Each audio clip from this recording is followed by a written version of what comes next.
ਕੱਲ ਦੋਸਤੋ ਮੈਂ ਤੁਹਾਡੀ ਹੋਸਟ ਡਿੰਪਲ ਕੌਰ ਜੰਮੇ ਰਾਜਾਨ ਵਿੱਚ ਤੁਹਾਡਾ ਸਵਾਗਤ ਹੈ। ਦੋਸਤੋ ਅੱਜ ਸਾਡੇ ਨਾਲ ਟਵਿੰਕਲ ਕੌਰ ਸਾਡੇ ਸਟੂਡੀਓ ਵਿੱਚ ਆਏ ਹਨ। ਉਹ ਆਪਣੇ ਬਾਰੇ ਤੁਹਾਨੂੰ ਇੱਥੋਂ ਨਿਊਯਾਰਕ ਦੀ ਧਰਤੀ ਦੇ ਵਿੱਚ ਕਾਫੀ ਸਾਲਾਂ ਤੋਂ ਰਹਿ ਰਹੇ ਨੇ, ਉਹਦੇ ਬਾਰੇ ਦੱਸਣਗੇ। ਟਵਿੰਕਲ ਜੀ ਤੁਹਾਡਾ ਸਾਡੇ ਸਟੂਡੀਓ ਵਿੱਚ ਬਹੁਤ ਬਹੁਤ ਸਵਾਗਤ ਹੈ। ਥੈਂਕ ਯੂ ਜੀ, ਸਤਿ ਸ਼੍ਰੀ ਅਕਾਲ ਜੀ, thanks for inviting me right hair. ਹਾਂਜੀ ਟਵਿੰਕਲ ਜੀ, ਤੁਸੀਂ ਪਿੱਛੋਂ ਕਿੱਥੋਂ ਬਿਲੋਂਗ ਕਰਦੇ ਹੋ ਇੰਡੀਆ ਤੋਂ? ਅਸੀਂ ਦਿੱਲੀ ਤੋਂ ਹੈਗੇ ਹਾਂ, ਰਜੌਰੀ ਗਾਰਡਨ ਤੋਂ ਮੇਰੇ ਇਨ-ਲॉज ਹੈਗੇ ਨੇ। ਅੱਛਾ ਜੀ। ਤੇ ਮੈਨੂੰ 16 ਸਾਲ ਹੋ ਗਏ ਆਲਮੋਸਟ ਇੱਧਰ ਆਏ ਹੋਏ। ਅੱਛਾ, ਤੇ ਤੁਸੀਂ ਪਹਿਲੇ ਦਿੱਲੀ ਹੀ ਰਹਿੰਦੇ ਸੀਗੇ? ਹਾਂਜੀ, ਬਿਫੋਰ ਮੈਰਿਜ ਸ਼ੁਰੂ ਤੋਂ ਸਾਡਾ ਬਚਪਨ ਮੇਰਾ ਦਿੱਲੀ ਹੀ ਗੁਜ਼ਰਿਆ ਹੈਗਾ। ਐਂਡ ਉਸ ਤੋਂ ਬਾਅਦ ਮੇਰੀ ਮੈਰਿਜ ਹੋਈ, ਆਲਮੋਸਟ 17 ਇਅਰਸ ਹੋ ਗਏ ਨੇ ਤੇ ਅਸੀਂ ਇੱਥੇ ਆ ਗਏ। ਮੇਰੇ ਹਸਬੈਂਡ ਥੋੜ੍ਹੇ ਸਾਲ ਪਹਿਲੇ ਇੱਥੇ ਰਹਿੰਦੇ ਸੀ। ਅੱਛਾ ਅੱਛਾ। ਤੇ ਆ ਕੇ ਫਿਰ ਅਸੀਂ ਉਦੋਂ ਦੇ ਇੱਥੇ ਹੀ ਹੈਗੇ ਹਾਂ। ਓਕੇ, ਤੁਹਾਡੇ ਪੇਰੈਂਟਸ ਦਿੱਲੀ 'ਚ ਹੀ ਸਨ ਸਾਰੇ? ਬਚਪਨ ਤੁਹਾਡਾ, ਐਜੂਕੇਸ਼ਨਸ ਵਗੈਰਾ ਇਹ ਸਾਰੀ? ਹਾਂਜੀ, ਮੈਂ ਸਾਰਾ ਦਿੱਲੀ ਤੋਂ ਹੀ ਪੜ੍ਹੀ ਹੈਗੀ ਹਾਂ। ਗੁਰੂ ਹਰਕ੍ਰਿਸ਼ਨ ਪਬਲਿਕ ਸਕੂਲ ਤੋਂ ਸਕੂਲਿੰਗ ਕੀਤੀ ਹੈਗੀ ਆ। ਮੈਂ ਸਭ ਤੋਂ ਵੱਡੀ ਹੈਗੀ ਹਾਂ। ਮੇਰੇ ਪੇਰੈਂਟਸ ਵੀ ਇੰਡੀਆ ਦਿੱਲੀ ਹੈਗੇ ਨੇ। ਹੁਣ ਥੋੜ੍ਹੀ ਦੇਰ ਹੋ ਗਈ ਇੱਧਰ ਆਏ ਹੋਏ ਨੇ। ਤੇ ਮੇਰਾ ਇੱਕ ਬ੍ਰਦਰ ਛੋਟਾ, ਉਹ ਵੀ ਮੈਰਿਡ ਹੈ, ਇੱਕ ਸਿਸਟਰ ਹੈਗੀ ਆ। ਅੱਛਾ, ਮੈਂ ਸਭ ਤੋਂ ਵੱਡੀ ਹਾਂ। ਤੇ ਫਾਦਰ ਕੀ ਕਰਦੇ ਸਨ? ਸਾਡਾ ਪ੍ਰਿੰਟਿੰਗ ਪ੍ਰੈਸ ਦਾ ਕੰਮ ਸੀ। ਅੱਛਾ, ਹਾਂਜੀ, ਬਿਜ਼ਨਸ ਸੀ। ਤੇ ਮੇਰੇ ਇਨ-ਲॉज ਦਾ ਇੰਟੀਰੀਅਰਸ ਦਾ ਕੰਮ ਸੀ। ਇੰਟੀਰੀਅਰਸ ਦਾ ਕੰਮ ਸੀ।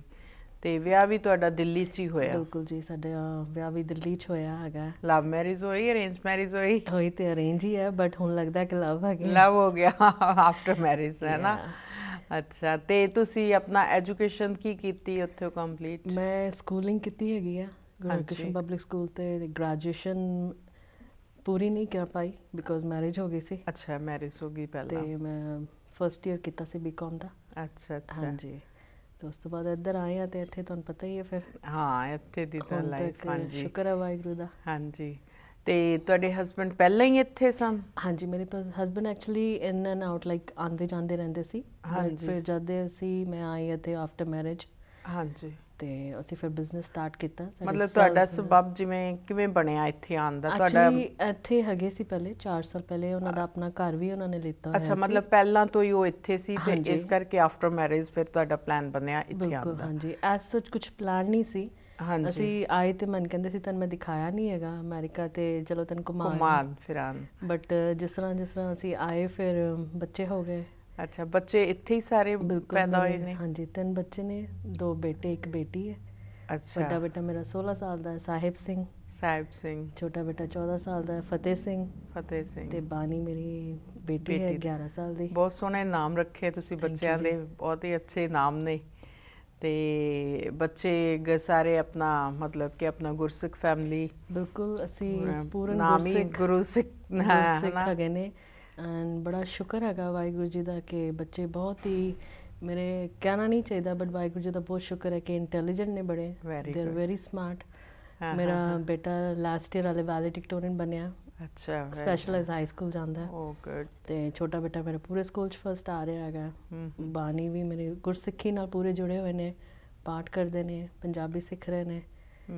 ਤੇ ਬਾਨੀ ਬੇਟੀ ਮੇਰੀ ਅਰਦਾਸ ਇੰਨੀ ਸੋਹਣੀ ਕਰਦੀ ਹੈ, ਪੁੱਛੋ ਕੁਛ ਨਾ। ਅੱਛਾ, ਜਿਵੇਂ ਮਾਪਿਓ ਉਹੀ ਆ ਜਾਂਦਾ ਨਾ, ਜਿਵੇਂ ਹੁਣ ਤੁਸੀਂ ਕਰਦੇ ਹੋ ਤੇ ਉਸੇ ਤਰ੍ਹਾਂ ਹੀ ਬੱਚਿਆਂ ਨੂੰ ਤੁਸੀਂ ਸਿਖਾਇਆ, ਬਹੁਤ ਸੋਹਣੇ ਸੰਸਕਾਰ ਦਿੱਤੇ। ਇਸ ਕੰਟਰੀ 'ਚ ਰਹਿ ਕੇ ਜੇ ਅਸੀਂ ਗੁਰਸਿੱਖੀ ਨਾਲ ਆਪਣੇ ਬੱਚਿਆਂ ਨੂੰ ਜੋੜ ਦੇਈਏ, ਇਸ ਤੋਂ ਵੱਡੀ ਗੱਲ ਹੋਰ ਕੋਈ ਨਹੀਂ। ਤੇ ਸੂਨਰ ਔਰ ਲੇਟਰ ਜੋ ਤੁਸੀਂ ਕਰਦੇ ਹੋ, ਜੋ ਤੁਹਾਡਾ ਸਟਰਗਲਿੰਗ ਪੀਰੀਅਡ ਹੁੰਦਾ ਹੈ, ਉਹਦਾ ਆਊਟਪੁੱਟ ਤੇ ਤੁਹਾਨੂੰ ਮਿਲ ਹੀ ਜਾਣਾ। ਤੇ ਉਹ ਤੇ ਵਾਹਿਗੁਰੂ ਦੀ ਬੜੀ ਕਿਰਪਾ ਹੈਗੀ ਹੈ। ਹਾਂਜੀ, ਤੇ ਜਦੋਂ ਤੁਸੀਂ ਇੱਥੇ ਆਏ ਉਦੋਂ ਮਤਲਬ ਤੁਹਾਡਾ ਵਿਚਾਰ ਬਣਿਆ ਇੱਥੇ ਆਏ ਘੁੰਮਦੇ ਫਿਰਦੇ, ਔਰ ਫਿਰ ਇੱਥੇ ਆ ਕੇ ਉਦੋਂ ਪਹਿਲਾਂ ਹਸਬੈਂਡ ਕੀ ਕਰਦੇ ਸਨ? ਐਜ਼ ਸੱਚ ਉਸ ਟਾਈਮ ਸਾਡਾ ਬਿਜ਼ਨਸ ਐਸਟੈਬਲਿਸ਼ ਨਹੀਂ ਸੀ। ਹਾਂਜੀ, ਤੇ ਉਹ ਵੀ ਮਤਲਬ ਐਜ਼ ਅ ਵਿਜ਼ਿਟਰ ਇੱਥੇ ਵਿਜ਼ਿਟ ਕਰਦੇ ਸੀ ਬਿਕੋਜ਼ ਮੇਰੇ ਇਨ-ਲॉज ਵੀ ਕਾਫੀ ਵੈਲ ਆਫ ਹੈਗੇ ਨੇ ਇੰਡੀਆ। ਹਾਂਜੀ, ਬਟ ਫਿਰ ਮੈਂ ਆਈ ਆਫਟਰ ਮੈਰਿਜ, ਸਾਡਾ ਪਲਾਨ ਹੋਇਆ ਕਿ ਲਾਈਕ ਅਸੀਂ ਇੱਥੇ ਹੀ ਰਹਿਣਾ ਸ਼ੁਰੂ ਕਰੀਏ। ਫਿਰ ਅਸੀਂ ਬਿਜ਼ਨਸ ਖੋਲ੍ਹਿਆ। ਹਾਂਜੀ, ਸਾਡਾ ਸੈਲਫੋਨ ਦਾ ਬਿਜ਼ਨਸ ਹੈਗਾ। ਅੱਛਾ। ਐਂਡ ਕੁਆਇਟ ਲਾਈਕ ਕਾਫੀ ਪੁਰਾਣਾ, 15 ਸਾਲ ਪਹਿਲੇ ਇੱਕੋ ਹੀ ਸਟੋਰ ਹੁੰਦਾ ਸੀ ਪੂਰੇ ਲਿਬਰਟੀ ਐਵਨਿਊ 'ਤੇ। ਤੁਸੀਂ ਕਿੱਥੇ ਰਹਿੰਦੇ? ਰਿਚਮੰਡ ਵਿੱਚ? ਰਿਚਮੰਡ। ਅੱਛਾ ਜੀ। ਤੇ ਕਾਫੀ ਪੁਰਾਣਾ ਸਾਡਾ ਸਟੋਰ ਹੈਗਾ। ਹਾਂ। ਉਸ ਤੋਂ ਬਾਅਦ ਫਿਰ ਹੌਲੀ ਹੌਲੀ ਹੋਰ ਵੀ ਸਾਈਡ ਬਿਜ਼ਨਸ ਹੈਗੇ ਮੇਰੇ ਹਸਬੈਂਡ ਦੇ, ਲਾਈਕ ਅਸੀਂ ਪ੍ਰੋਪਰਟੀਜ਼ ਡਿਵੈਲਪ ਕਰੀਦਾ। Right now we have like 10 properties ਔਰ ਫਿਰ ਰੈਂਟਲ ਇਨਕਮ ਵੀ ਹੁੰਦੀ ਹੈ। ਹਾਂਜੀ ਹਾਂਜੀ। ਤੇ ਹੋਲਸੇਲ ਦਾ ਵੀ ਹੈਗਾ, ਸੋ ਇਟਸ ਗੁੱਡ। ਮਤਲਬ ਅੱਛਾ, ਵਾਹਿਗੁਰੂ ਦੀ ਬਖਸ਼ਿਸ਼ ਹੈ, ਬਹੁਤ ਜੋ ਵੀ ਬਖਸ਼ਿਸ਼ ਤੁਸੀਂ ਹੈਗੀ ਹੈ। ਮਤਲਬ ਕਿ ਆ ਕੇ ਇੱਥੇ ਸਟਰਗਲ ਕੀਤਾ ਉਹ ਤੁਹਾਨੂੰ ਆਊਟਪੁੱਟ ਮਿਲ ਗਈ, ਬਿਲਕੁਲ ਜੀ, ਹੈ ਨਾ। ਉਹੀ ਮਿਹਨਤ ਆਪਣਾ ਉਹੀ ਮਕਸਦ ਹੁੰਦਾ ਹੈ, ਤੇ ਵਾਹਿਗੁਰੂ ਦੀ ਬਖਸ਼ਿਸ਼ ਰਹੀ ਤੁਹਾਡੇ ਤੇ ਜਿਸ ਤਰ੍ਹਾਂ ਤੁਹਾਡਾ ਮਤਲਬ ਕਿ ਇਹ ਕਦੀ ਮਨ ਨਹੀਂ ਸੀਗਾ ਕਿ ਵੀ ਮੈਂ ਇੱਥੇ ਅਮਰੀਕਾ ਆਉਣ ਦਾ, ਕੋਈ ਹੁੰਦਾ ਨਾ ਜਿਵੇਂ ਕੁੜੀਆਂ ਦਾ ਖੁਆਬ ਔਰ ਸ਼ੌਕ ਹੁੰਦਾ ਹੈ ਕਿ ਮੈਂ ਜਾਣਾ ਹੈ, ਕੁਛ ਮੈਂ ਐਸਾ? ਐਕਚੁਅਲੀ ਮੇਰੀ ਜਦੋਂ ਇੰਗੇਜਮੈਂਟ ਹੋਈ ਆਈ ਵਾਸ ਲਾਈਕ ਓਨਲੀ 18। ਅੱਛਾ ਤੇ ਸਾਡੀ 2 ਸਾਲ ਇੰਗੇਜਮੈਂਟ ਰਹੀ ਹੈ। ਉਦੋਂ ਮੇਰਾ ਲੱਗਦਾ ਸੀ ਕਿ ਅਸੀਂ ਕਿਤੇ ਬਾਹਰ ਜਾਣਾ ਹੈ। ਅੱਛਾ, ਮਨ ਵਿੱਚ ਇੱਕ ਉਹ ਹੈਗਾ ਸੀਗੀ। ਸੀ, ਬਟ ਇਹ ਨਹੀਂ ਪਤਾ ਸੀ ਕਿ ਬਿਲਕੁਲ ਹੀ ਅਮਰੀਕਾ ਹੀ ਚੱਲ ਜਾਣਾ। ਮੇਰੀ ਮੰਮਾ ਸਗੋਂ ਹੱਸਦੇ ਸੀ ਕਿ ਨਹੀਂ, ਮੈਂ ਆਪਣੀ ਕੁੜੀ ਨੂੰ ਇੰਨੀ ਦੂਰ ਨਹੀਂ ਭੇਜਣਾ 7 ਸਮੁੰਦਰ ਪਾਰ ਨਾ। ਤੇ ਹਾਲੇ ਰੀਸੈਂਟਲੀ ਮੇਰਾ ਬੇਟੇ ਦਾ ਹੁਣੇ ਬਰਥਡੇ ਸੀ ਲਾਸਟ ਵੀਕ, ਤੇ ਹੀ ਟਰਨ 16। ਅੱਛਾ। ਮਨ ਕਹਿੰਦਾ ਮੰਮਾ ਤੁਸੀਂ ਜਦੋਂ 16 ਹੋਏ ਸੀ ਤੁਸੀਂ ਕੀ ਸਪੈਸ਼ਲ ਕੀਤਾ ਸੀ? ਹਾਂਜੀ। ਮੈਂ ਕਿਹਾ ਬੇਟਾ ਇੰਡੀਆ 'ਚ ਤੇ ਲਾਈਕ ਹੁੰਦਾ ਹੈ ਕਿ ਕੁੜੀਆਂ ਵੱਡੀਆਂ ਹੋਣ ਤੇ ਲੋਕਾਂ ਨੂੰ ਜਲਦੀ ਪਤਾ ਚੱਲਦਾ ਹੈ, ਤੇ ਮੈਂ ਕਿਹਾ ਮੈਨੂੰ ਤੇ ਸ਼ਾਇਦ ਰਿਸ਼ਤੇ ਆਉਣੇ ਸ਼ੁਰੂ ਹੋ ਗਏ ਸੀ। ਤੇ ਐਸੇ ਤਰ੍ਹਾਂ ਹੀ ਬਸ ਟਾਈਮ ਲੰਘਦਾ ਗਿਆ। ਹਾਂਜੀ। ਤੇ ਬਸ ਏਦਾਂ ਹੀ ਸੈਟਲ ਹੋ ਗਏ ਫਿਰ ਇੱਥੇ ਨਾ। ਹਾਂਜੀ। ਤੇ ਮਤਲਬ ਕਿ ਜਦੋਂ ਤੁਹਾਡਾ ਉੱਥੋਂ ਦਾ ਸਾਰੇ ਮਤਲਬ ਕਿ ਜੋ ਭੈਣ ਹੈ, ਬ੍ਰਦਰ ਹੈ, ਉਹ ਉੱਥੇ ਹੀ ਮੈਰਿਡ ਹੈ ਇੰਡੀਆ 'ਚ ਹੀ? ਹਾਂਜੀ, ਮੇਰੇ ਬ੍ਰਦਰ ਵੀ ਇੰਡੀਆ ਸੈਟਲ ਹੈਗੇ ਨੇ। ਇੰਡੀਆ ਸੈਟਲ ਹਾਂਜੀ, ਹੈਗੇ। ਸਿਸਟਰ ਮੇਰੀ ਥੋੜੀ ਦੇਰ ਹੋ ਗਈ ਇੱਥੇ ਆਈ ਹੈ। ਅੱਛਾ। ਤੇ ਉਹ ਵੀ ਅੱਛੀ ਤਰ੍ਹਾਂ ਸੈਟਲ ਹੈਗੀ ਹੈ ਇੱਥੇ। ਅੱਛਾ, ਉਹਦੀ ਵੀ ਮੈਰਿਜ ਇੱਥੇ ਹੀ? ਨਹੀਂ, ਮਤਲਬ ਇੰਡੀਆ ਸਭ ਦੀ ਮੈਰਿਜ ਹੋਈ ਹੈ। ਮੈਰਿਜ ਇੰਡੀਆ 'ਚ ਹੋਈ ਹੈ, ਤੇ ਹੁਣ ਸਿਸਟਰ ਇੱਥੇ ਹੀ ਸੈਟਲਡ ਹੋ ਗਈ? ਹਾਂਜੀ, ਸਿਸਟਰ ਇੱਥੇ ਸੈਟਲ ਹੈਗੀ ਆ। ਓਕੇ, ਜੌਬ ਹਸਬੈਂਡ ਕਰਦਾ। ਜੌਬ। ਹਾਂਜੀ। ਓਕੇ। ਤੇ ਹੁਣ ਮਤਲਬ ਕਿ ਜਦੋਂ ਤੁਸੀਂ ਇੱਥੇ ਆਏ ਤੁਹਾਨੂੰ ਕੁਛ ਐਸਾ ਕੁਛ ਡਿਫਰੈਂਸ ਲੱਗਾ ਜਾਂ ਕੁਛ ਟਫ ਲੱਗਾ ਕਿ ਜੋ ਆਪਣੀਆਂ ਇੰਡੀਆ ਦੀਆਂ ਕਹਿ ਲਓ ਫੈਸਿਲਿਟੀਆਂ, ਜਾਂ ਜਿਸ ਤਰ੍ਹਾਂ ਕਹਿ ਰਹੇ ਹੋ ਇੱਥੇ ਦੀ ਲਾਈਫ ਇੰਨੀ ਬਿਜ਼ੀ ਹੈਗੀ ਆ ਕਿ ਯੂ ਹਾਰਡਲੀ ਗੈਟ ਟਾਈਮ। ਔਰ ਫਸਟ ਆਫ ਆਲ ਕਿ ਤੁਸੀਂ ਜਦੋਂ ਨਵੇਂ ਵਿਆਹ, like you are newly married, ਤੁਹਾਡੀ ਲਾਈਫ ਉੱਥੋਂ ਸਟਾਰਟ ਹੁੰਦੀ ਹੈ। ਐਂਡ ਮੋਰ ਓਵਰ ਕਿ ਤੁਸੀਂ ਅਮਰੀਕਾ ਆਉਂਦੇ ਹੋ ਤੇ it was pretty hard, but it was like ਅੱਛਾ ਸੀ, ਟਾਈਮ ਗੁਜ਼ਰ ਗਿਆ। ਸਟਰਗਲਿੰਗ ਪੀਰੀਅਡ ਹੈਗਾ ਸੀ। ਹਾਂਜੀ। ਬਟ ਬਹੁਤ ਹੀ ਜਲਦੀ ਅਸੀਂ ਇਸਟੈਬਲਿਸ਼ ਹੋ ਗਏ। ਹਾਂਜੀ। ਐਂਡ ਮੇਰੇ ਹਸਬੈਂਡ ਦੇ ਫੈਮਿਲੀ ਸੋਚੋ, ਮੇਰੇ ਇਨ-ਲॉज ਦੇ are very well off, but he is a very self made person. ਹਾਂਜੀ। ਜੋ ਕੁਛ ਹੈਗਾ ਸਾਡੇ ਕੋਲ ਸਭ ਉਹਨਾਂ ਦੀ ਬਦੌਲਤ ਹੈ। ਹਾਂਜੀ। ਮੈਂ ਸਿਰਫ ਉਹਨਾਂ ਦੇ ਨਾਲ ਖੜੀ ਹੋਈ ਹਾਂ। ਸਾਰਾ ਕ੍ਰੈਡਿਟ ਉਹਨਾਂ ਨੂੰ ਜਾਂਦਾ ਹੈ। ਨਹੀਂ, ਉਹ ਹੈ, ਪਰ ਮੈਨੂੰ ਲੱਗਦਾ ਹੈ ਕਿ ਜਿਸ ਤਰ੍ਹਾਂ ਕਿ ਤੁਸੀਂ ਦੱਸਿਆ ਕਿ ਹਸਬੈਂਡ ਦੇ ਨਾਲ ਤੁਸੀਂ ਪੂਰੀ ਸਪੋਰਟ ਕੀਤੀ, ਤੇ ਲੇਡੀ ਦਾ ਵੀ ਉਨਾ ਹੀ ਬਰਾਬਰ ਦਾ ਹੁੰਦਾ ਹੈ ਰੋਲ, ਨਹੀਂ? ਕਿਉਂਕਿ ਬੱਚਿਆਂ ਨੂੰ ਵੀ ਤੁਸੀਂ ਆਪਣਿਆਂ ਨੂੰ ਟਾਈਮ ਪੂਰਾ ਦਿੱਤਾ। ਦੱਸ ਰਹੇ ਹੋ ਕਿ ਮੇਰੇ ਬੱਚੇ ਇੱਥੇ ਫਸਟ ਆਏ, ਕਿ ਉਹਦੇ ਵਿੱਚ ਤੁਹਾਡੀ ਵੀ ਤਾਂ ਪੂਰੀ ਹੈਗੀ ਹੈ ਨਾ ਉਹਨਾਂ ਨਾਲ ਘਰ ਦੇਖਣਾ, ਬਿਜ਼ਨਸ ਨੂੰ ਚਲਾਉਣਾ, ਨਾਲ ਹੈਲਪ ਕਰਨੀ। ਬਿਲਕੁਲ ਜੀ, ਇਹ ਕਰਨਾ ਹੀ ਪੈਂਦਾ ਹੈਗਾ। ਤੁਹਾਡੀ ਇੱਕ ਇੰਡੀਅਨ ਵੂਮਨ ਦੀ ਇੱਕ ਮੈਰਿਡ ਲਾਈਫ, ਤੁਹਾਨੂੰ ਪਿੱਛੋਂ ਇਹੋ ਜਿਹੇ ਸੰਸਕਾਰ ਮਿਲਦੇ ਨੇ ਕਿ ਨਹੀਂ, ਜੋ ਹੈਗਾ ਜਿਸ ਤਰ੍ਹਾਂ ਹੈਗਾ, ਹੁਣ ਜਿਨ੍ਹਾਂ ਦੇ ਲੜ ਤੁਹਾਨੂੰ ਲਾਤਾ, ਬਸ ਉਹਨਾਂ ਦੇ ਨਾਲ ਹੀ ਨਿਭਾਉਣਾ ਹੈ। ਹਾਂਜੀ। ਤੇ ਸਾਡੇ ਫੈਮਿਲੀ ਦੇ ਵਿੱਚ ਮੈਂ ਨਾਨਕੇ ਦਾਦਕੇ, ਮੇਰੇ ਮੰਮਾ ਸਭ ਤੋਂ ਵੱਡੇ ਸੀ, ਇੱਥੋਂ ਮੇਰੇ ਪਾਪਾ ਵੱਡੇ ਸੀ ਸਭ ਤੋਂ। ਤਾਂ ਆਈ ਵਾਸ ਦਾ ਫਸਟ ਗ੍ਰੈਂਡ ਚਾਈਲਡ। ਤੇ ਮੈਂ ਆਪਣੀ ਨਾਨੀ ਜੀ ਕੋਲੋਂ, ਆਪਣੀ ਦਾਦੀ ਜੀ ਕੋਲੋਂ ਬਹੁਤ ਪਿਆਰ ਲਿੱਤਾ। ਮੇਰੇ ਨਾਨੀ ਜੀ ਹਾਲੇ ਵੀ ਹੈਗੇ ਨੇ। ਅੱਛਾ ਜੀ। ਤੇ ਆਈ ਐਮ ਰੀਅਲੀ ਬਲੈਸਡ ਕਿ ਮੈਨੂੰ ਇੰਨੀ ਜਲਦੀ ਸਭ ਕੁਝ ਵਾਹਿਗੁਰੂ ਨੇ ਦੇ ਦਿੱਤਾ। ਹਾਂਜੀ, ਆਈ ਐਮ ਰੀਅਲੀ ਬਲੈਸਡ। ਮੈਂ ਬੜਾ ਸ਼ੁਕਰਾਨਾ ਕਰਨੀ ਹਾਂ ਵਾਹਿਗੁਰੂ ਜੀ ਦਾ ਕਿ ਬਹੁਤ ਹੀ ਕੁਝ ਮੈਨੂੰ ਵਾਹਿਗੁਰੂ ਨੇ ਦਿੱਤਾ ਔਰ ਬੜੀ ਜਲਦੀ ਹੀ ਸਭ ਕੁਝ ਦਿੱਤਾ। ਕੋ ਸਾਡੇ ਜਿਹੜੇ ਐਸਟ ਹੈਗੇ ਨੇ ਅਸਲੀ ਸਾਡੇ ਬੱਚੇ ਨੇ। ਤੇ ਅਸੀਂ ਪੂਰੀ ਕੋਸ਼ਿਸ਼ ਹੈਗੀ ਹੈ ਸਾਡੇ ਦੋਨਾਂ ਦੀ ਕਿ ਅਸੀਂ ਬੱਚਿਆਂ ਨੂੰ ਇਸ ਤਰੀਕੇ ਨਾਲ ਪਾਲੀਏ ਕਿ ਨਹੀਂ, ਉਹ ਵੀ ਅੱਗੇ ਕੁਝ ਬਣ ਸਕਣ, ਗੁਰਸਿੱਖੀ ਦੇ ਨਾਲ ਜੁੜੇ ਰਹਿਣ। ਬਿਲਕੁਲ ਜੀ। ਮਤਲਬ ਤੁਹਾਡੀ ਪੂਰੀ ਕੋਸ਼ਿਸ਼ ਹੈ ਕਿ ਅਸੀਂ ਵੀ, ਚਲੋ ਵਾਹਿਗੁਰੂ ਨੇ ਇੰਨਾ ਦਿੱਤਾ, ਤੁਸੀਂ ਉਹਨਾਂ ਦਾ ਸ਼ੁਕਰਗੁਜ਼ਾਰ ਕਰਦੇ ਹੋ ਕਿਉਂਕਿ ਤੁਸੀਂ ਉਸ ਰੱਬ ਨਾਲ ਜੁੜੇ ਹੋਏ ਸੀਗੇ, ਤੁਹਾਡਾ ਵਿਸ਼ਵਾਸ ਸੀ, ਠੀਕ ਹੈ, ਉਸ ਫੈਮਿਲੀ ਵਿੱਚੋਂ। ਹਾਂ, ਤੁਸੀਂ ਇਸ ਫੈਮਿਲੀ, ਗੁਰਸਿੱਖੀ ਫੈਮਿਲੀ ਦੇ ਵਿੱਚੋਂ ਆਏ ਹੋ ਤੇ ਪੂਰਾ ਆਪਣਾ ਵਾਹਿਗੁਰੂ ਨਾਲ ਜੁੜੇ ਹੋ, ਤੇ ਅੱਜ ਉਵੇਂ ਹੀ ਤੁਸੀਂ ਚਾਹੁੰਦੇ ਹੋ ਕਿ ਜਿਸ ਤਰ੍ਹਾਂ ਤੁਸੀਂ ਅੱਜ ਬਾਹਰ ਨਿਖਰ ਕੇ ਆਏ ਹੋ ਉਵੇਂ ਹੀ ਤੁਹਾਡੇ ਬੱਚੇ ਆਉਣ। ਬਿਲਕੁਲ। ਹੁਣੇ ਅੱਜ ਹੀ ਗੁਰਪੁਰਬ ਵੀ ਹੈਗਾ, ਇੰਨਾ ਸ਼ੁਭ ਦਿਹਾੜਾ ਗੁਰੂ ਹਾਂ, ਹਰ ਰਾਏ ਸ਼ੁਭ ਜੀ ਦਾ। ਦਿਹਾੜਾ। ਹਾਂ, ਬਹੁਤ ਬਹੁਤ ਮੁਬਾਰਕਾਂ ਗੁਰਪੁਰਬ ਦੀਆਂ ਤੁਹਾਨੂੰ ਵੀ। ਬਾਬਾ ਜੀ ਦਾ ਜਿਸ ਤਰ੍ਹਾਂ ਸਲੋਕ ਹੈਗਾ, ਮੇਰਾ ਮਾਤ ਪਿਤਾ ਹਰ ਰਾਏ, ਮਤਲਬ ਜਿਹੜੇ ਸਾਡੇ ਗੁਰੂ ਨੇ, ਸਾਡੇ ਬਾਬਾ ਜੀ ਹੀ ਸਾਡੇ ਪਾਲਨਹਾਰ ਨੇ। ਬਿਲਕੁਲ। ਫਿਰ ਇੱਥੇ ਜੋ ਕੁਝ ਕਰਾਉਂਦਾ ਰੱਬ ਵਾਹਿਗੁਰੂ ਆਪੇ ਹੀ ਕਰਾਉਂਦਾ, ਉੱਥੇ ਆਪਣੀ ਸੋਝੀ ਕੰਮ ਨਹੀਂ ਆਉਂਦੀ। ਜਿਵੇਂ ਜਿਵੇਂ ਰੱਬ ਤੁਰਾਈ ਗਿਆ ਉਸ ਤਰ੍ਹਾਂ ਤੁਰੇ ਗਏ, ਤੁਸੀਂ ਤੁਰੇ ਗਏ। ਬਿਲਕੁਲ, ਕਿਉਂਕਿ ਰੱਬ ਨੇ ਤਾਂ ਤੁਹਾਨੂੰ ਇੱਕ ਰਾਹ ਦਿਖਾਣੀ ਹੈ, ਆਪਣੀ ਇਹੀ ਹੈ ਨਾ ਬਾਣੀ, ਉਹ ਰਾਹ ਦਿਖਾਉਂਦੇ ਆ, ਅੱਗੇ ਤੁਰਨਾ ਸੀ ਆਪ ਹੈ, ਉਹਦੇ ਚ ਕਿਵੇਂ ਤੁਸੀਂ ਤੁਰਦੇ ਹੋ ਉਹ ਸਾਰਾ ਤੁਹਾਡੇ ਆਪਣੇ ਤੇ ਹੈ। ਬਿਲਕੁਲ ਜੀ, ਬਟ ਬਾਣੀ 'ਚ ਵੀ ਲਿਖਿਆ ਕਿ ਤੁਸੀਂ ਇੱਕ ਸਟੈਪ ਤੁਸੀਂ ਚੱਲਦੇ ਹੋ ਤੇ ਵਾਹਿਗੁਰੂ ਜੀ ਨੇੜੇ ਹੋ ਕੇ ਆਉਂਦਾ ਸਟੈਪ ਤੁਹਾਨੂੰ ਅੱਗੇ ਹੱਥ ਲੈ ਕੇ ਆਉਂਦੇ ਨੇ। ਹਾਂ ਬਿਲਕੁਲ। ਤੇ ਕੋਸ਼ਿਸ਼ ਕਰਨੀ ਸਾਡਾ ਫਰਜ਼ ਹੈਗਾ, ਅੱਗੇ ਵਾਹਿਗੁਰੂ ਜੀ ਦੀ ਦੇਣ ਹੈਗੀ ਹੈ। ਕਹਿੰਦੇ ਨੇ love, luck and happiness takes a great time, it takes a time but you always get it. ਬਿਲਕੁਲ ਬਿਲਕੁਲ, it's a great takes a time for the hard work. ਮਤਲਬ ਤੁਹਾਨੂੰ ਸਭ ਕੁਝ ਮਿਲ ਜਾਂਦਾ ਹੈਗਾ but you still have to work hard. ਬਿਲਕੁਲ, ਉਹ ਕਹਿੰਦੇ ਆ ਨਾ ਜਿਵੇਂ ਪੰਜਾਬੀ ਸਬਰ ਦਾ ਫਲ ਮਿੱਠਾ ਹੁੰਦਾ ਹੈ, ਉਹੀ ਗੱਲ ਹੈ ਕਿ ਜਿਸ ਤਰ੍ਹਾਂ ਤੁਸੀਂ ਜਿਵੇਂ ਜਿਵੇਂ ਇੱਕ ਇੱਕ ਸਟੈਪ ਕਰਕੇ ਜਿਵੇਂ ਉਹ ਤੁਹਾਨੂੰ ਦਿਖਾਉਂਦਾ ਜਾਂਦਾ ਹੈ, ਉਹ ਕਹਿੰਦੇ ਜੇ ਤੁਸੀਂ ਕਰੋਗੇ ਤੇ ਅੱਗੋਂ ਨੇੜਿਓਂ ਹੋ ਕੇ ਉਹ ਤੁਹਾਡੀ ਸੁਣਦਾ, ਤੇ ਉਸੇ ਤਰ੍ਹਾਂ ਹੀ ਉਹਨਾਂ ਨੇ ਤੁਹਾਡੀ ਇੰਝ ਸੁਣੀ, ਕਿਉਂਕਿ ਤੁਹਾਡਾ ਵਿਸ਼ਵਾਸ ਸੀ, ਤੁਹਾਡੀ ਬਾਣੀ ਨਾਲ ਤੁਸੀਂ ਸਾਰੇ ਜੁੜੇ ਹੋਏ ਸੀਗੇ, ਕਿਉਂਕਿ ਇਹ ਸਭ ਤੋਂ ਵੱਡੀ ਚੀਜ਼ ਹੈ। ਛੋਟੀ ਤੋਂ ਛੋਟੀ ਗੱਲ ਵੀ, ਜਿਸ ਤਰ੍ਹਾਂ ਵਾਹਿਗੁਰੂ ਨੇ ਕਿਹਾ ਕਿ ਤੁਸੀਂ ਬਾਣੀ ਪੜ੍ਹੋ, ਤੁਹਾਨੂੰ ਹਰ ਇੱਕ ਕੁਐਸਚਨ ਦਾ ਆਨਸਰ ਮਿਲੇਗਾ, ਹਰ ਇੱਕ ਕੁਐਸਚਨ ਦਾ।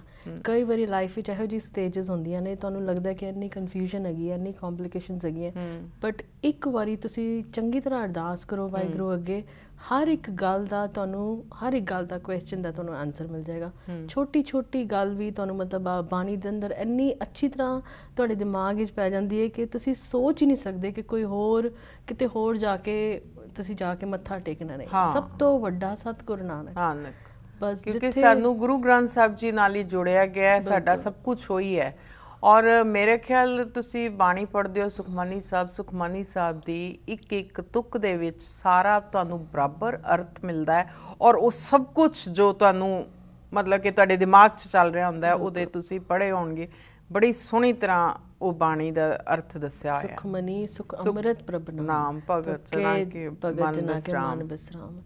24,000 ਅਸੀਂ ਰੋਜ਼ ਸਵਾਸ ਲੈਂਦੇ ਹਾਂ, 24 ਅਸ਼ਟਪਦੀਆਂ ਨੇ, ਗੁਰੂ ਅਰਜਨ ਦੇਵ ਜੀ ਦੀ ਬਾਣੀ ਹੈਗੀ ਹੈ, ਤੇ ਇਸ ਤੋਂ ਵੱਡਾ ਸੁੱਖਾਂ ਦੀ ਮਣੀ ਹੈਗੀ ਹੈ। ਸੁੱਖਾਂ, ਉਹ ਕਹਿੰਦੇ ਆ ਸੁੱਖਾਂ ਦੀ ਮਣੀ, ਸੁਖਮਨੀ ਸੁੱਖਾਂ ਦੀ ਦਾਤੀ, ਜਿਸ ਦਾ ਨਾਮ ਜਪੀਏ ਉੱਠ ਕੇ ਪ੍ਰਭਾਤੀ। ਬਿਲਕੁਲ, ਤੇ ਮਤਲਬ ਤੁਸੀਂ ਜੇ ਜਿਹਦੀ ਗੁਰੂ ਗ੍ਰੰਥ ਸਾਹਿਬ ਤੋਂ ਪੂਰੀ ਨਹੀਂ ਪਈ ਨਾ, ਉਹਦੀ ਕਿੱਥੋਂ ਪੂਰੀ ਨਹੀਂ ਪਈ। ਬਿਲਕੁਲ, ਤੇ ਕੋਈ ਵੀ ਤੁਹਾਡੇ ਲਾਈਫ ਦੇ ਵਿੱਚ ਕਿਹੋ ਜਿਹਾ ਵੀ ਸਮਾਂ ਆ ਜਾਵੇ, ਕਿੰਨੀ ਵੀ ਮੁਸ਼ਕਿਲਾਂ ਆ ਜਾਣ, ਹਮੇਸ਼ਾ ਨਿਮਰਤਾ ਨਾਲ ਬਿਪਤਾ ਦਾ ਸਮਾਂ ਟਲ ਜਾਂਦਾ ਹੈ। ਤੇ ਆਲਵੇਜ਼ ਜਿੱਥੇ ਵਾਹਿਗੁਰੂ ਦੀ ਦੇਣ ਹੋਵੇ ਸਭ ਕੁਝ ਠੀਕ ਹੋ ਜਾਂਦਾ। ਮੇਰਾ ਤੇ ਪੂਰਾ ਵਿਸ਼ਵਾਸ ਹੈਗਾ, ਛੋਟੀ ਤੋਂ ਛੋਟੀ ਗੱਲ ਵੀ ਮੈਂ ਪਤਾ ਨਹੀਂ, ਮੈਨੂੰ ਲੱਗਦਾ ਕਿ ਮੈਂ ਬਾਬਾ ਜੀ ਨਾਲ ਸ਼ੇਅਰ ਕਰਨੀ ਆ, ਔਰ ਜੋ ਵੀ ਹੁੰਦਾ ਹੈ ਹਮੇਸ਼ਾ ਚੰਗੇ ਵਾਸਤੇ ਹੁੰਦਾ ਹੈ।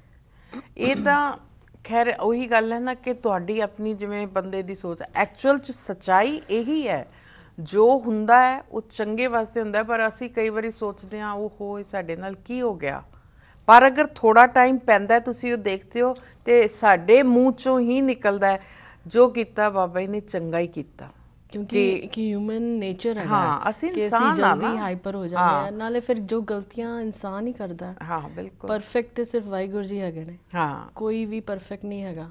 ਤੇ ਜੋ ਵੀ ਸਿੱਖਣ ਨੂੰ ਮਿਲਿਆ, ਬਾਕੀ ਇਹ ਕੰਟਰੀ ਦੀ ਬੜੀ ਅੱਛੀ ਕਹਿ ਲਓ ਕਿ ਆਊਟਪੁੱਟ ਹੈਗਾ ਇਸ ਕੰਟਰੀ ਦਾ, ਕਿ ਅਪੋਰਚੁਨਿਟੀਜ਼ ਤੁਹਾਨੂੰ ਮਿਲਦੀਆਂ ਨੇ, ਉਹਨੂੰ ਤੁਸੀਂ ਗ੍ਰੈਬ ਕਰੋ and you should be on a correct path. ਹਾਂਜੀ, ਤੇ ਉਹ ਮਿਲਦਾ ਹੈ। ਟਵਿੰਕਲ ਜੀ, ਆਪਾਂ ਹੁਣ ਇੱਕ ਛੋਟਾ ਜਿਹਾ ਇੱਥੇ ਬ੍ਰੇਕ ਲੈਂਦੇ ਹਾਂ। ਦੋਸਤੋ, ਗੱਲਾਂ ਦਾ ਸਿਲਸਿਲਾ ਜਾਰੀ ਰਹੇਗਾ। ਟਵਿੰਕਲ ਜੀ ਸਾਨੂੰ ਦੱਸ ਰਹੇ ਨੇ ਕਿ ਸਿੱਖੀ ਦੇ ਉੱਤੇ ਕਿ ਕਿੰਨਾ ਬਾਬਾ ਜੀ ਦੇ ਉੱਤੇ ਵਿਸ਼ਵਾਸ ਹੈ ਤੇ ਉਹਨਾਂ ਨੇ ਕਿੰਨਾ ਕੁਝ ਪਾਇਆ, ਤੇ ਮਿਲਦੇ ਹਾਂ ਬ੍ਰੇਕ ਤੋਂ ਬਾਅਦ।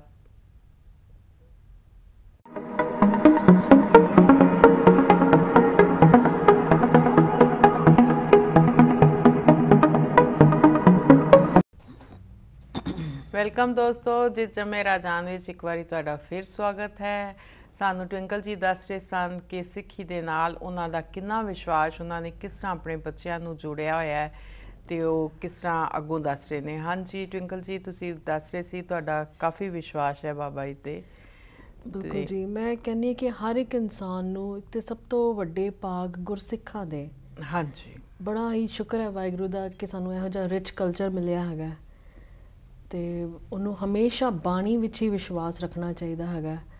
ਹਮੇਸ਼ਾ ਤੁਹਾਨੂੰ ਬਾਣੀ ਪੜ੍ਹਨੀ ਚਾਹੀਦੀ ਹੈਗੀ ਹੈ, ਉਹਨੂੰ ਵਿਚਾਰਨਾ ਚਾਹੀਦਾ ਹੈਗਾ, ਕੀਰਤਨ ਸਿੱਖਣਾ ਚਾਹੀਦਾ ਹੈ, ਬੱਚਿਆਂ ਨੂੰ ਟਾਈਮ ਦੇਣਾ ਚਾਹੀਦਾ ਹੈਗਾ ਕਿ ਉਹ ਬਾਣੀ ਨਾਲ ਜੁੜ ਸਕਣ।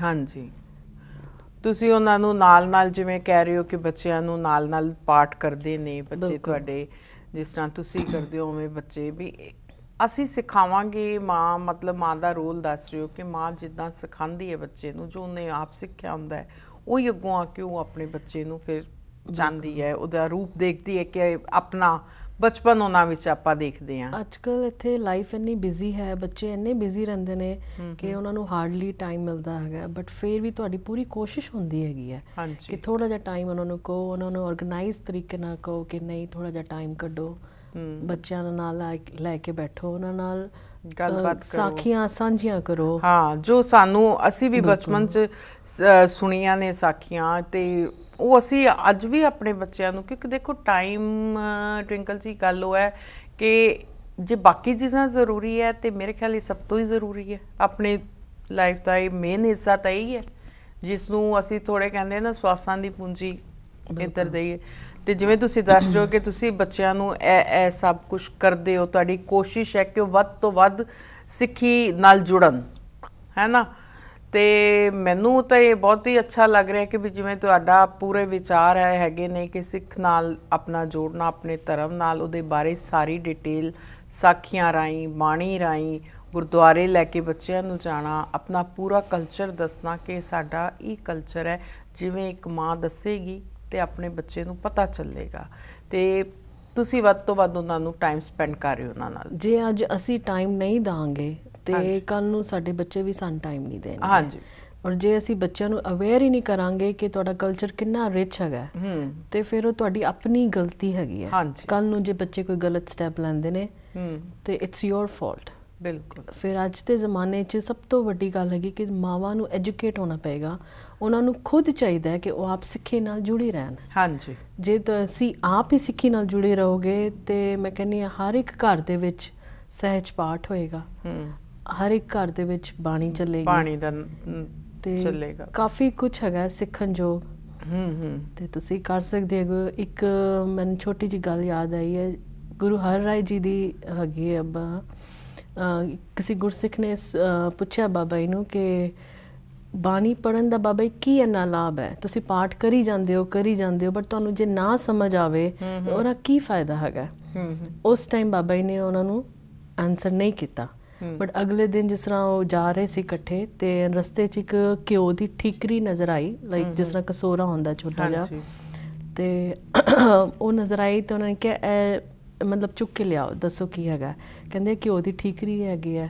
ਕਹਿੰਦੇ ਅੱਛਾ, ਤੇ ਕਹਿੰਦੇ ਲੱਗਦਾ ਕਾਫੀ ਪੁਰਾਣੀ ਹੈ, ਇਹਦੇ 'ਚ ਕੀ ਹੈ। ਕਹਿੰਦੇ ਬਾਬਾ ਜੀ ਲੱਗਦਾ ਘਿਓ ਦੀ ਹੈਗੀ ਹੈ, ਕਾਫੀ ਪੁਰਾਣੀ ਹੈ ਬਟ ਹਾਲੇ ਵੀ ਠੰਡੀ ਹੈਗੀ ਹੈ। ਉਹਨੇ ਕਿਹਾ ਅੱਛਾ, ਕੋਲ ਪਾਣੀ ਜਿਸ ਤਰ੍ਹਾਂ ਵਗ ਰਿਹਾ ਸੀ, ਕਹਿੰਦੇ ਵਿੱਚੋਂ ਪਾਣੀ 'ਚੋਂ ਕੱਢ ਲਿਆਓ, ਬਟ ਫਿਰ ਵੀ ਕਹਿੰਦੇ ਘਿਓ ਦਾ ਵਿੱਚ ਜਿਹੜਾ ਅਸਰ ਹੈ ਨਾ ਉਹ ਵਿੱਚ ਹੀ ਠੰਡੀ ਆਈ ਹੈ। ਕਹਿੰਦੇ ਜਿਹੜਾ ਤੁਸੀਂ ਕੁਐਸਚਨ ਮੈਨੂੰ ਕੱਲ ਪੁੱਛਿਆ ਸੀ ਕਿ ਪਾਠ ਕਰਨ ਦਾ ਕੀ ਲਾਭ ਹੈਗਾ, ਜੇ ਤੁਹਾਨੂੰ ਬਾਣੀ ਸਮਝ ਨਹੀਂ ਆਉਂਦੀ ਫਿਰ ਵੀ ਉਹਨੂੰ ਕਰਨ ਦਾ ਕੀ ਲਾਭ ਹੈਗਾ। ਜਿਸ ਤਰ੍ਹਾਂ ਘਿਓ ਦੀ ਜਿਹੜੀ ਠੀਕਰੀ ਉਹ 'ਚ ਸਿਰਫ ਇੰਨੀ ਛੋਟੀ ਜਿਹੀ ਗੱਲ ਹੈਗੀ ਹੈ ਕਿ ਘਿਓ ਵਿੱਚ ਰਹਿੰਦਾ ਹੈਗਾ, ਫਿਰ ਵੀ ਉਹਦਾ ਅਸਰ ਜਿਹੜਾ ਹੈਗਾ ਉਹਦੇ ਵਿੱਚ ਹੀ ਹੈਗਾ, ਛੱਡਿਆ ਹੋਇਆ। ਬਸ ਇਸੇ ਤਰੀਕੇ ਨਾਲ ਜੇ ਤੁਸੀਂ ਬਾਣੀ ਪੜ੍ਹਦੇ ਹੈਗੇ ਹੋ, ਉਹ ਤੁਹਾਡੇ ਜੀਵਨ ਦੇ ਵਿੱਚ, ਤੁਹਾਡੀ ਲਾਈਫ ਦੇ ਵਿੱਚ ਬਹੁਤ ਜ਼ਿਆਦਾ ਅਸਰ ਕਰਦੀ ਹੈ, ਤੁਹਾਨੂੰ ਜੀਵਨ ਜਾਂਚ ਸਿਖਾਉਂਦੀ ਹੈਗੀ ਹੈ, ਤੇ ਤੁਹਾਨੂੰ ਹੌਲੀ ਹੌਲੀ ਆਪੇ ਹੀ ਜਾਂਚ, ਜੀਣ ਦੀ ਜਾਂਚ ਆਏਗੀ, ਸਭ ਕੁਝ ਕਰਨ ਦੀ ਬਾਣੀ ਵਿੱਚੋਂ ਹੀ ਜਾਂਚ ਆਉਂਦੀ ਤੁਹਾਨੂੰ ਮਿਲਦਾ। ਮਤਲਬ ਕਿ ਉਹਨਾਂ ਦਾ ਇਹ ਸਮਝਾਉਣ ਦਾ ਮਤਲਬ ਸੀ ਕਿ ਜਿਹੜੇ ਸਾਡੇ ਚੰਗੇ ਵਿਚਾਰ, ਚੰਗੇ ਖਿਆਲ ਸਾਡੇ ਤਾਂ ਹੀ ਬਣਨਗੇ, ਅੱਗੋਂ ਅਸੀਂ ਸਿੱਖਾਂਗੇ ਜੇ ਅਸੀਂ ਬਾਣੀ ਨਾਲ ਜੁੜੇ ਹੋਵਾਂਗੇ। ਉਹਨਾਂ ਦੀ ਇਹ ਉਦਾਹਰਨ ਦੇਣ ਨਾਲ ਕਿ ਉਹਦਾ ਅਸਰ ਕਿੰਨਾ ਹੁੰਦਾ, ਕਿਉਂਕਿ ਸਾਡੇ ਅਸੀਂ ਅੱਜ ਬਾਣੀ ਪੜ੍ਹਦੇ ਹਾਂ, ਤੁਹਾਡਾ ਖਿਆਲ ਗੁਰਸਿੱਖੀ ਵੱਲ ਹੈ, ਤੁਹਾਡਾ ਖਿਆਲ ਹੈ ਕਿ ਮੈਂ ਬਾਣੀ ਪੜ੍ਹਾਂ, ਮੈਨੇ ਜੋ ਵੀ ਕੁਛ ਹੋਏਗਾ ਮਤਲਬ ਕਿ ਮੈਂ ਅਰਦਾਸ ਆਪਣੀਆਂ ਗੱਲਾਂ ਬਾਬਾ ਜੀ ਨਾਲ, ਜਿਸ ਤਰ੍ਹਾਂ ਤੁਸੀਂ ਮਤਲਬ ਕਿ ਦੱਸ ਰਹੇ ਹੋ, ਮੈਂ ਵੀ ਸੇਮ ਇਵੇਂ ਹੀ ਕਰਦੀ ਹਾਂ ਕਿ ਮੇਰੀ ਆਪਣਾ ਕੋਈ ਵੀ ਕੁਛ ਵੀ ਹੈ ਮੈਂ ਉਹਨਾਂ ਨਾਲ ਬੈਠ ਕੇ ਸ਼ੇਅਰ ਕਰਦੀ ਹਾਂ। ਅਗਰ ਮੈਨੂੰ ਕੋਈ ਥੋੜਾ ਦੁੱਖ ਹੈ, ਕੋਈ ਖੁਸ਼ੀ ਵੀ ਹੈ, ਤੇ ਮੇਰੀ ਉਹਨਾਂ ਨਾਲ ਹੀ ਸ਼ੇਅਰ ਹੋਣੀ ਕਿ ਹਾਂਜੀ ਮੈਨੂੰ ਅੱਜ ਇੱਦਾਂ ਹੋਇਆ, ਜਿਸ ਤਰ੍ਹਾਂ ਕਿ ਆਪਾਂ ਆਪਸ 'ਚ ਗੱਲ ਕਰ ਰਹੇ ਹਾਂ। ਮੈਂ ਆਪਣਾ ਇੱਕ ਐਗਜ਼ਾਮਪਲ ਦੇਣਾ ਚਾਹੁੰਦੀ ਹਾਂ। ਹਾਂਜੀ, ਸ਼ੋਰ। ਕਿ ਸਟਾਰਟਿੰਗ 'ਚ ਤੁਸੀਂ ਆਉਂਦੇ ਹੋ ਇੱਧਰ, ਆਲਦੋ ਮੈਂ ਮੈਰਿਜ ਕਰਕੇ ਆਈ, ਬਟ ਸਟਾਰਟਿੰਗ 'ਚ ਹਰ ਇੱਕ ਨੂੰ ਇੱਥੇ ਇਮੀਗ੍ਰੇਸ਼ਨ ਦੀ ਪ੍ਰੋਬਲਮ ਹੁੰਦੀ ਹੈਗੀ ਹੈ। ਪਹਿਲੇ 4 ਸਾਲ ਮੈਂ ਇੰਡੀਆ ਨਹੀਂ ਗਈ, 5 ਸਾਲ ਬੀਤ ਗਏ ਉੱਥੇ। ਮੇਰੇ ਪੇਰੈਂਟਸ ਮਤਲਬ ਮੈਂ ਵੱਡੀ ਸੀ ਸਭ ਤੋਂ, ਵਿਆਹ ਤੋਂ ਬਾਅਦ ਆ ਗਈ, 2 ਬੇਟੇ ਹੋ ਗਏ ਮੇਰੇ, ਤੇ ਉਹ ਵੀ ਬੜੇ ਉਡੀਕਦੇ ਸੀ ਹਨਾ। ਤੇ ਮੈਂ ਇੱਕ ਦਿਨ ਮਤਲਬ ਸਭ ਕੁਝ ਹੈਗਾ ਸਾਡੇ ਕੋਲ, ਵਿਦਿਨ 2 ਇਅਰਸ ਅਸੀਂ ਆ ਕੇ ਅੱਛੀ ਤਰ੍ਹਾਂ ਸੈਟਲ ਹੋ ਗਏ ਸੀ, ਬਹੁਤ ਅੱਛੀ ਤਰ੍ਹਾਂ ਅਸੀਂ ਮਤਲਬ ਆਪਣਾ ਕੰਮ ਕਾਰ ਸ਼ੁਰੂ ਕਰ ਲਿਆ। ਤੇ ਮੈਨੂੰ ਇੱਕ ਦਿਨ ਹੋਇਆ, ਮੈਂ ਕਿਹਾ ਵਾਹਿਗੁਰੂ ਜੀ ਸਭ ਕੁਝ ਦੇ ਦਿੱਤਾ, ਬਟ ਮੈਨੂੰ ਸ਼ੁਰੂ ਤੋਂ ਇੰਡੀਆ, ਜਿਸ ਤਰ੍ਹਾਂ ਪਾਪਾ ਮੇਰੇ ਲੈ ਕੇ ਜਾਂਦੇ ਸੀ ਬੰਗਲਾ ਸਾਹਿਬ, ਬੜੀ ਮਾਨਤਾ ਹੈ ਬੰਗਲਾ ਸਾਹਿਬ ਦੀ। ਤੇ ਬਸ ਉਸੇ ਤਰ੍ਹਾਂ ਮੈਨੂੰ ਇੱਕ ਵਾਰੀ ਮੈਂ ਬਾਬਾ ਜੀ ਅੱਗੇ ਅਰਦਾਸ ਕੀਤੀ, ਮੈਂ ਕਿਹਾ ਬਾਬਾ ਬਹੁਤ ਚਿਰ ਕਰ ਰਹੇ ਹੋ ਗਿਆ, ਬੜਾ ਦਿਲ ਕਰ ਰਿਹਾ ਬੰਗਲਾ ਸਾਹਿਬ ਮੱਥਾ ਟੇਕਣ ਦਾ। ਇਸ ਤਰ੍ਹਾਂ ਅੰਦਰੂਨੀ ਅਰਦਾਸ ਬਾਬਾ ਜੀ ਨੇ ਪੂਰੀ ਕੀਤੀ। ਇੱਕ ਸੰਡੇ ਮੈਂ ਅਰਦਾਸ ਕੀਤੀ ਹੈ, ਵਾਹਿਗੁਰੂ ਜਾਣਦਾ ਹੈ ਕਿ ਅਗਲੇ ਸੰਡੇ ਮੈਂ ਗੁਰਦੁਆਰੇ ਜਾ ਕੇ ਅਰਦਾਸ ਕੀਤੀ ਸੀ ਬੰਗਲਾ ਸਾਹਿਬ। ਉਹ ਮੈਂ ਪਤਾ ਨਹੀਂ ਕਿਸ ਤਰ੍ਹਾਂ ਗਈ ਹਾਂ, ਮਤਲਬ ਕੁਝ ਕਾਰਜ ਇਹੋ ਜਿਹੇ ਹੁੰਦੇ ਨੇ ਕਿ ਜਿਹੜੇ ਥੋੜ੍ਹੀ ਦੇਰ ਤੋਂ ਲਿੰਗਰ ਔਨ ਹੈਗੇ ਸੀ। ਵਿਦਿਨ ਅ ਵੀਕ ਮੈਂ ਅੱਜ ਕੈਮਰੇ ਅੱਗੇ ਬੋਲ ਰਹੀ ਹਾਂ ਕਿ ਮੈਂ ਗੁਰਦੁਆਰੇ ਜਾ ਕੇ ਉੱਥੇ ਖੜੇ ਹੋ ਕੇ ਅਰਦਾਸ ਕਰ ਰਹੀ ਸੀ ਕਿ ਮੇਰਾ ਬਾਬਾ ਜੀ ਕਿੰਨੇ ਬੇਅੰਤ ਹੋਣਗੇ। ਉਹਨਾਂ ਨੇ ਇੰਨੀ ਗੱਲ ਮਤਲਬ ਮੇਰੇ ਅੰਦਰੋਂ ਜੇ ਅਰਦਾਸ, ਬਸ ਮੈਨੂੰ ਫਿਰ ਇਸ ਤੋਂ ਵੱਡੀ ਗੱਲ ਹੋਰ ਕੋਈ ਨਹੀਂ। ਵਿਸ਼ਵਾਸ ਹਰ ਪਲ ਮੇਰੇ ਸਹਾਈ ਰਹੇ ਨੇ, ਹਰ ਇੱਕ ਪਲ। ਤੁਹਾਡੀ ਲਾਈਫ ਵਿੱਚ ਕਿੰਨੇ ਸਟੇਜਸ ਆਉਂਦੇ ਨੇ, ਬਿਲਕੁਲ ਅੱਜ ਜੋ ਕੁਝ ਹੈਗੇ ਆ ਅਸੀਂ ਸਿਰਫ ਵਾਹਿਗੁਰੂ ਦੀ ਦੇਣ ਹੈਗੀ ਹੈ।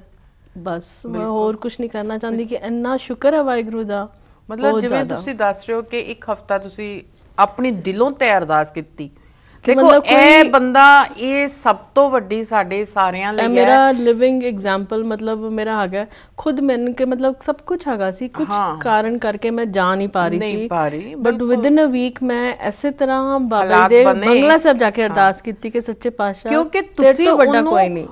ਤੁਹਾਡਾ ਇਹੀ ਦਾ ਹੈ ਨਾ ਟਵਿੰਕਲ ਜੀ ਕਿ ਤੁਸੀਂ ਉਹਨੂੰ ਬਹੁਤ ਨੇੜਿਓਂ ਹੋ ਕੇ ਬੜੇ ਦਿਲੋਂ ਤੇ ਨਾਲ ਅਰਦਾਸ ਕੀਤੀ ਕਿ ਜਿਹੜੀ ਬਾਬਾ ਜੀ ਨੇ ਤੁਹਾਨੂੰ ਨੇੜੇ ਹੋ ਕੇ, ਕਹਿੰਦੇ ਆ ਨਾ ਦਿਲੋਂ ਅਰਦਾਸ ਇੱਕ ਵਾਰੀ ਕਰ ਦਵੇ ਤੇ ਦਾਤਾ ਅਤੁੱਟ ਆਪ ਵਰਤਦਾ ਹੈ। ਤੇ ਉਹੀ ਗੱਲ ਹੈ ਕਿ ਉਹਨਾਂ ਨੇ ਇੰਨੀ ਹੈ ਕਿ ਤੁਹਾਡੇ ਦਿਲ ਦਾ ਇੱਕ ਖੁਆਇਸ਼ ਸੀ ਕਿ ਬਾਬਾ ਜੀ ਮੈਂ ਬੰਗਲਾ ਸਾਹਿਬ ਨਹੀਂ ਗਈ, ਕਿਉਂਕਿ ਤੁਹਾਡੀ ਉਹ ਸਾਫ਼ ਸੀ, ਤੁਸੀਂ ਉਹ ਮੰਗ ਰਹੇ, ਤੁਹਾਨੂੰ ਉਹਨਾਂ ਨੇ ਅਗਲੇ ਹਫ਼ਤੇ ਉੱਥੇ ਪਹੁੰਚਾਇਆ। ਇਸ ਤੋਂ ਵੱਡਾ ਵਿਸ਼ਵਾਸ ਤੇ ਇਸ ਤੋਂ ਵੱਡੀ ਕੀ ਮਤਲਬ ਕਿ ਅਸੀਂ ਸਾਡਾ ਕਿੰਨਾ ਮਤਲਬ ਕਿ ਸਿੱਖੀ ਦਾ ਹੈਗਾ ਕਿ ਸਾਨੂੰ ਮਾਣ ਹੋਣਾ ਚਾਹੀਦਾ ਇਸ ਚੀਜ਼ ਤੇ। ਬਹੁਤ ਵੱਡਾ ਮਾਣ ਹੈ, ਬਹੁਤ ਜ਼ਿਆਦਾ ਵੱਡੇ ਭਾਗ ਗੁਰਸਿੱਖਾਂ ਦੇ। ਐਵੇਂ ਨਹੀਂ ਕਹੀਦਾ ਹੈਗਾ ਬਾਣੀ ਗੁਰੂ ਹੈ, ਬਾਣੀ ਅੰਮ੍ਰਿਤ ਸਾਰੇ, ਸਭ ਕੁਝ ਹੀ ਬਾਣੀ ਦੇ ਵਿੱਚ ਹੈ। ਉਹੀ ਹੈ ਕਿ ਆਪਣਾ ਸੋਚਣ ਦਾ, ਸਮਝਣ ਦਾ ਤਰੀਕਾ ਹੈਗਾ। ਬਟ ਜਿਵੇਂ ਬਾਬੇ ਲੜ ਲਾਲਨ, ਇਹ ਆਪਣੇ ਵੱਡੇ ਕੀਆਂ ਵਡਿਆਈਆਂ, ਵਡਿਆਈ ਵੀ ਇੱਕ ਲੈਣ ਦੀ ਚੀਜ਼ ਨਹੀਂ, ਦੇਣ ਦੀ ਚੀਜ਼ ਹੈ।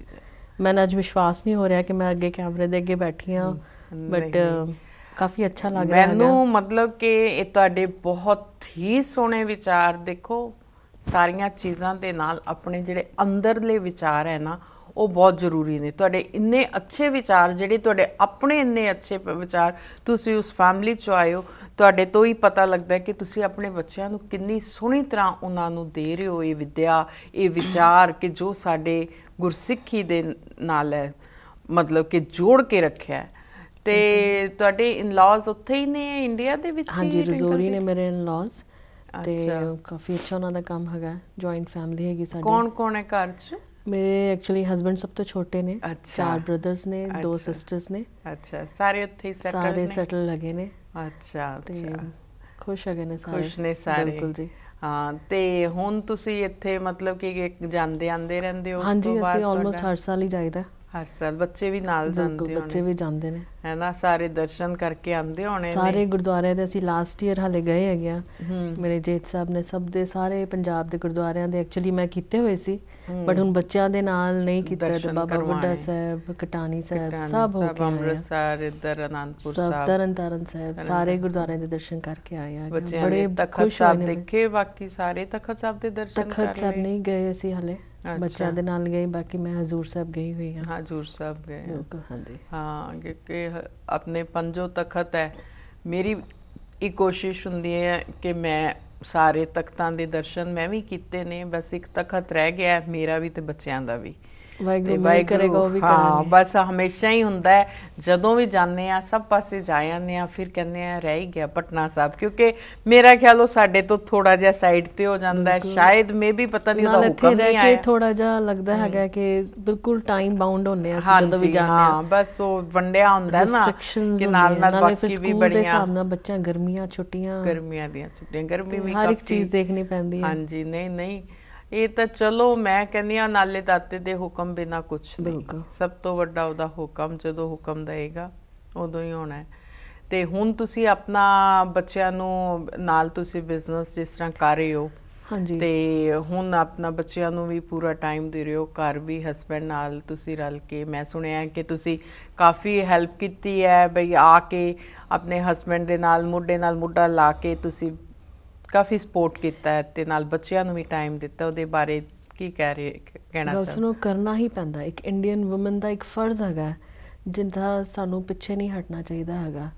ਇੱਕ ਸਟਰਗਲਿੰਗ ਪੀਰੀਅਡ ਹੁੰਦਾ ਹੈਗਾ, ਤੁਸੀਂ ਕੰਮ ਵੀ ਕਰਦੇ ਹੈਗੇ ਹੋ, ਫਿਰ ਜਿੱਥੇ ਤੁਸੀਂ ਰਹਿੰਦੇ ਹੋ ਤੁਹਾਨੂੰ ਹੌਲੀ ਹੌਲੀ ਸਭ ਕੁਝ ਸਮਝ ਆ ਜਾਂਦਾ ਹੈ, ਸਭ ਕੁਝ ਸਿੱਖ ਜਾਂਦੇ ਹੈਗੇ ਹੋ। ਇੱਥੇ ਰਹਿ ਕੇ ਤੁਸੀਂ ਕੁਕਿੰਗ ਵੀ ਕਰਨੀ ਹੈ, ਕਲੀਨਿੰਗ ਵੀ ਕਰਨੀ ਹੈ, ਡਰਾਈਵਰ ਵੀ ਬਣਨਾ ਹੈ, ਬੈਂਕ ਵੀ ਜਾਣਾ ਹੈ, ਤੇ ਕੰਮ ਵੀ ਕਰਨੇ ਨੇ, ਤੇ ਐਵਰੀਥਿੰਗ। ਹਾਂਜੀ, ਤੇ ਮਲਟੀ ਟੈਲੈਂਟਡ ਹੋਣਾ ਪੈਂਦਾ ਆਪੇ ਕੰਟਰੀ ਬਣਾ ਦਿੰਦੀ ਹੈ, ਮੈਨੂੰ ਲੱਗਦਾ ਹੈ ਨਾ। ਹਾਂਜੀ ਟਵਿੰਕਲ ਜੀ, ਆਪਾਂ ਲੈਂਦੇ ਇੱਕ ਛੋਟਾ ਜਿਹਾ ਬ੍ਰੇਕ। ਦੋਸਤੋ ਗੱਲਾਂ ਦਾ ਸਿਲਸਿਲਾ ਜਾਰੀ ਰਹੇਗਾ, ਇਸੇ ਤਰ੍ਹਾਂ ਸਾਡੇ ਨਾਲ ਜੁੜੇ ਰਹਿਣਾ, ਤੇ ਅਸੀਂ ਮਿਲਦੇ ਹਾਂ ਤੁਹਾਨੂੰ ਬ੍ਰੇਕ ਤੋਂ ਬਾਅਦ।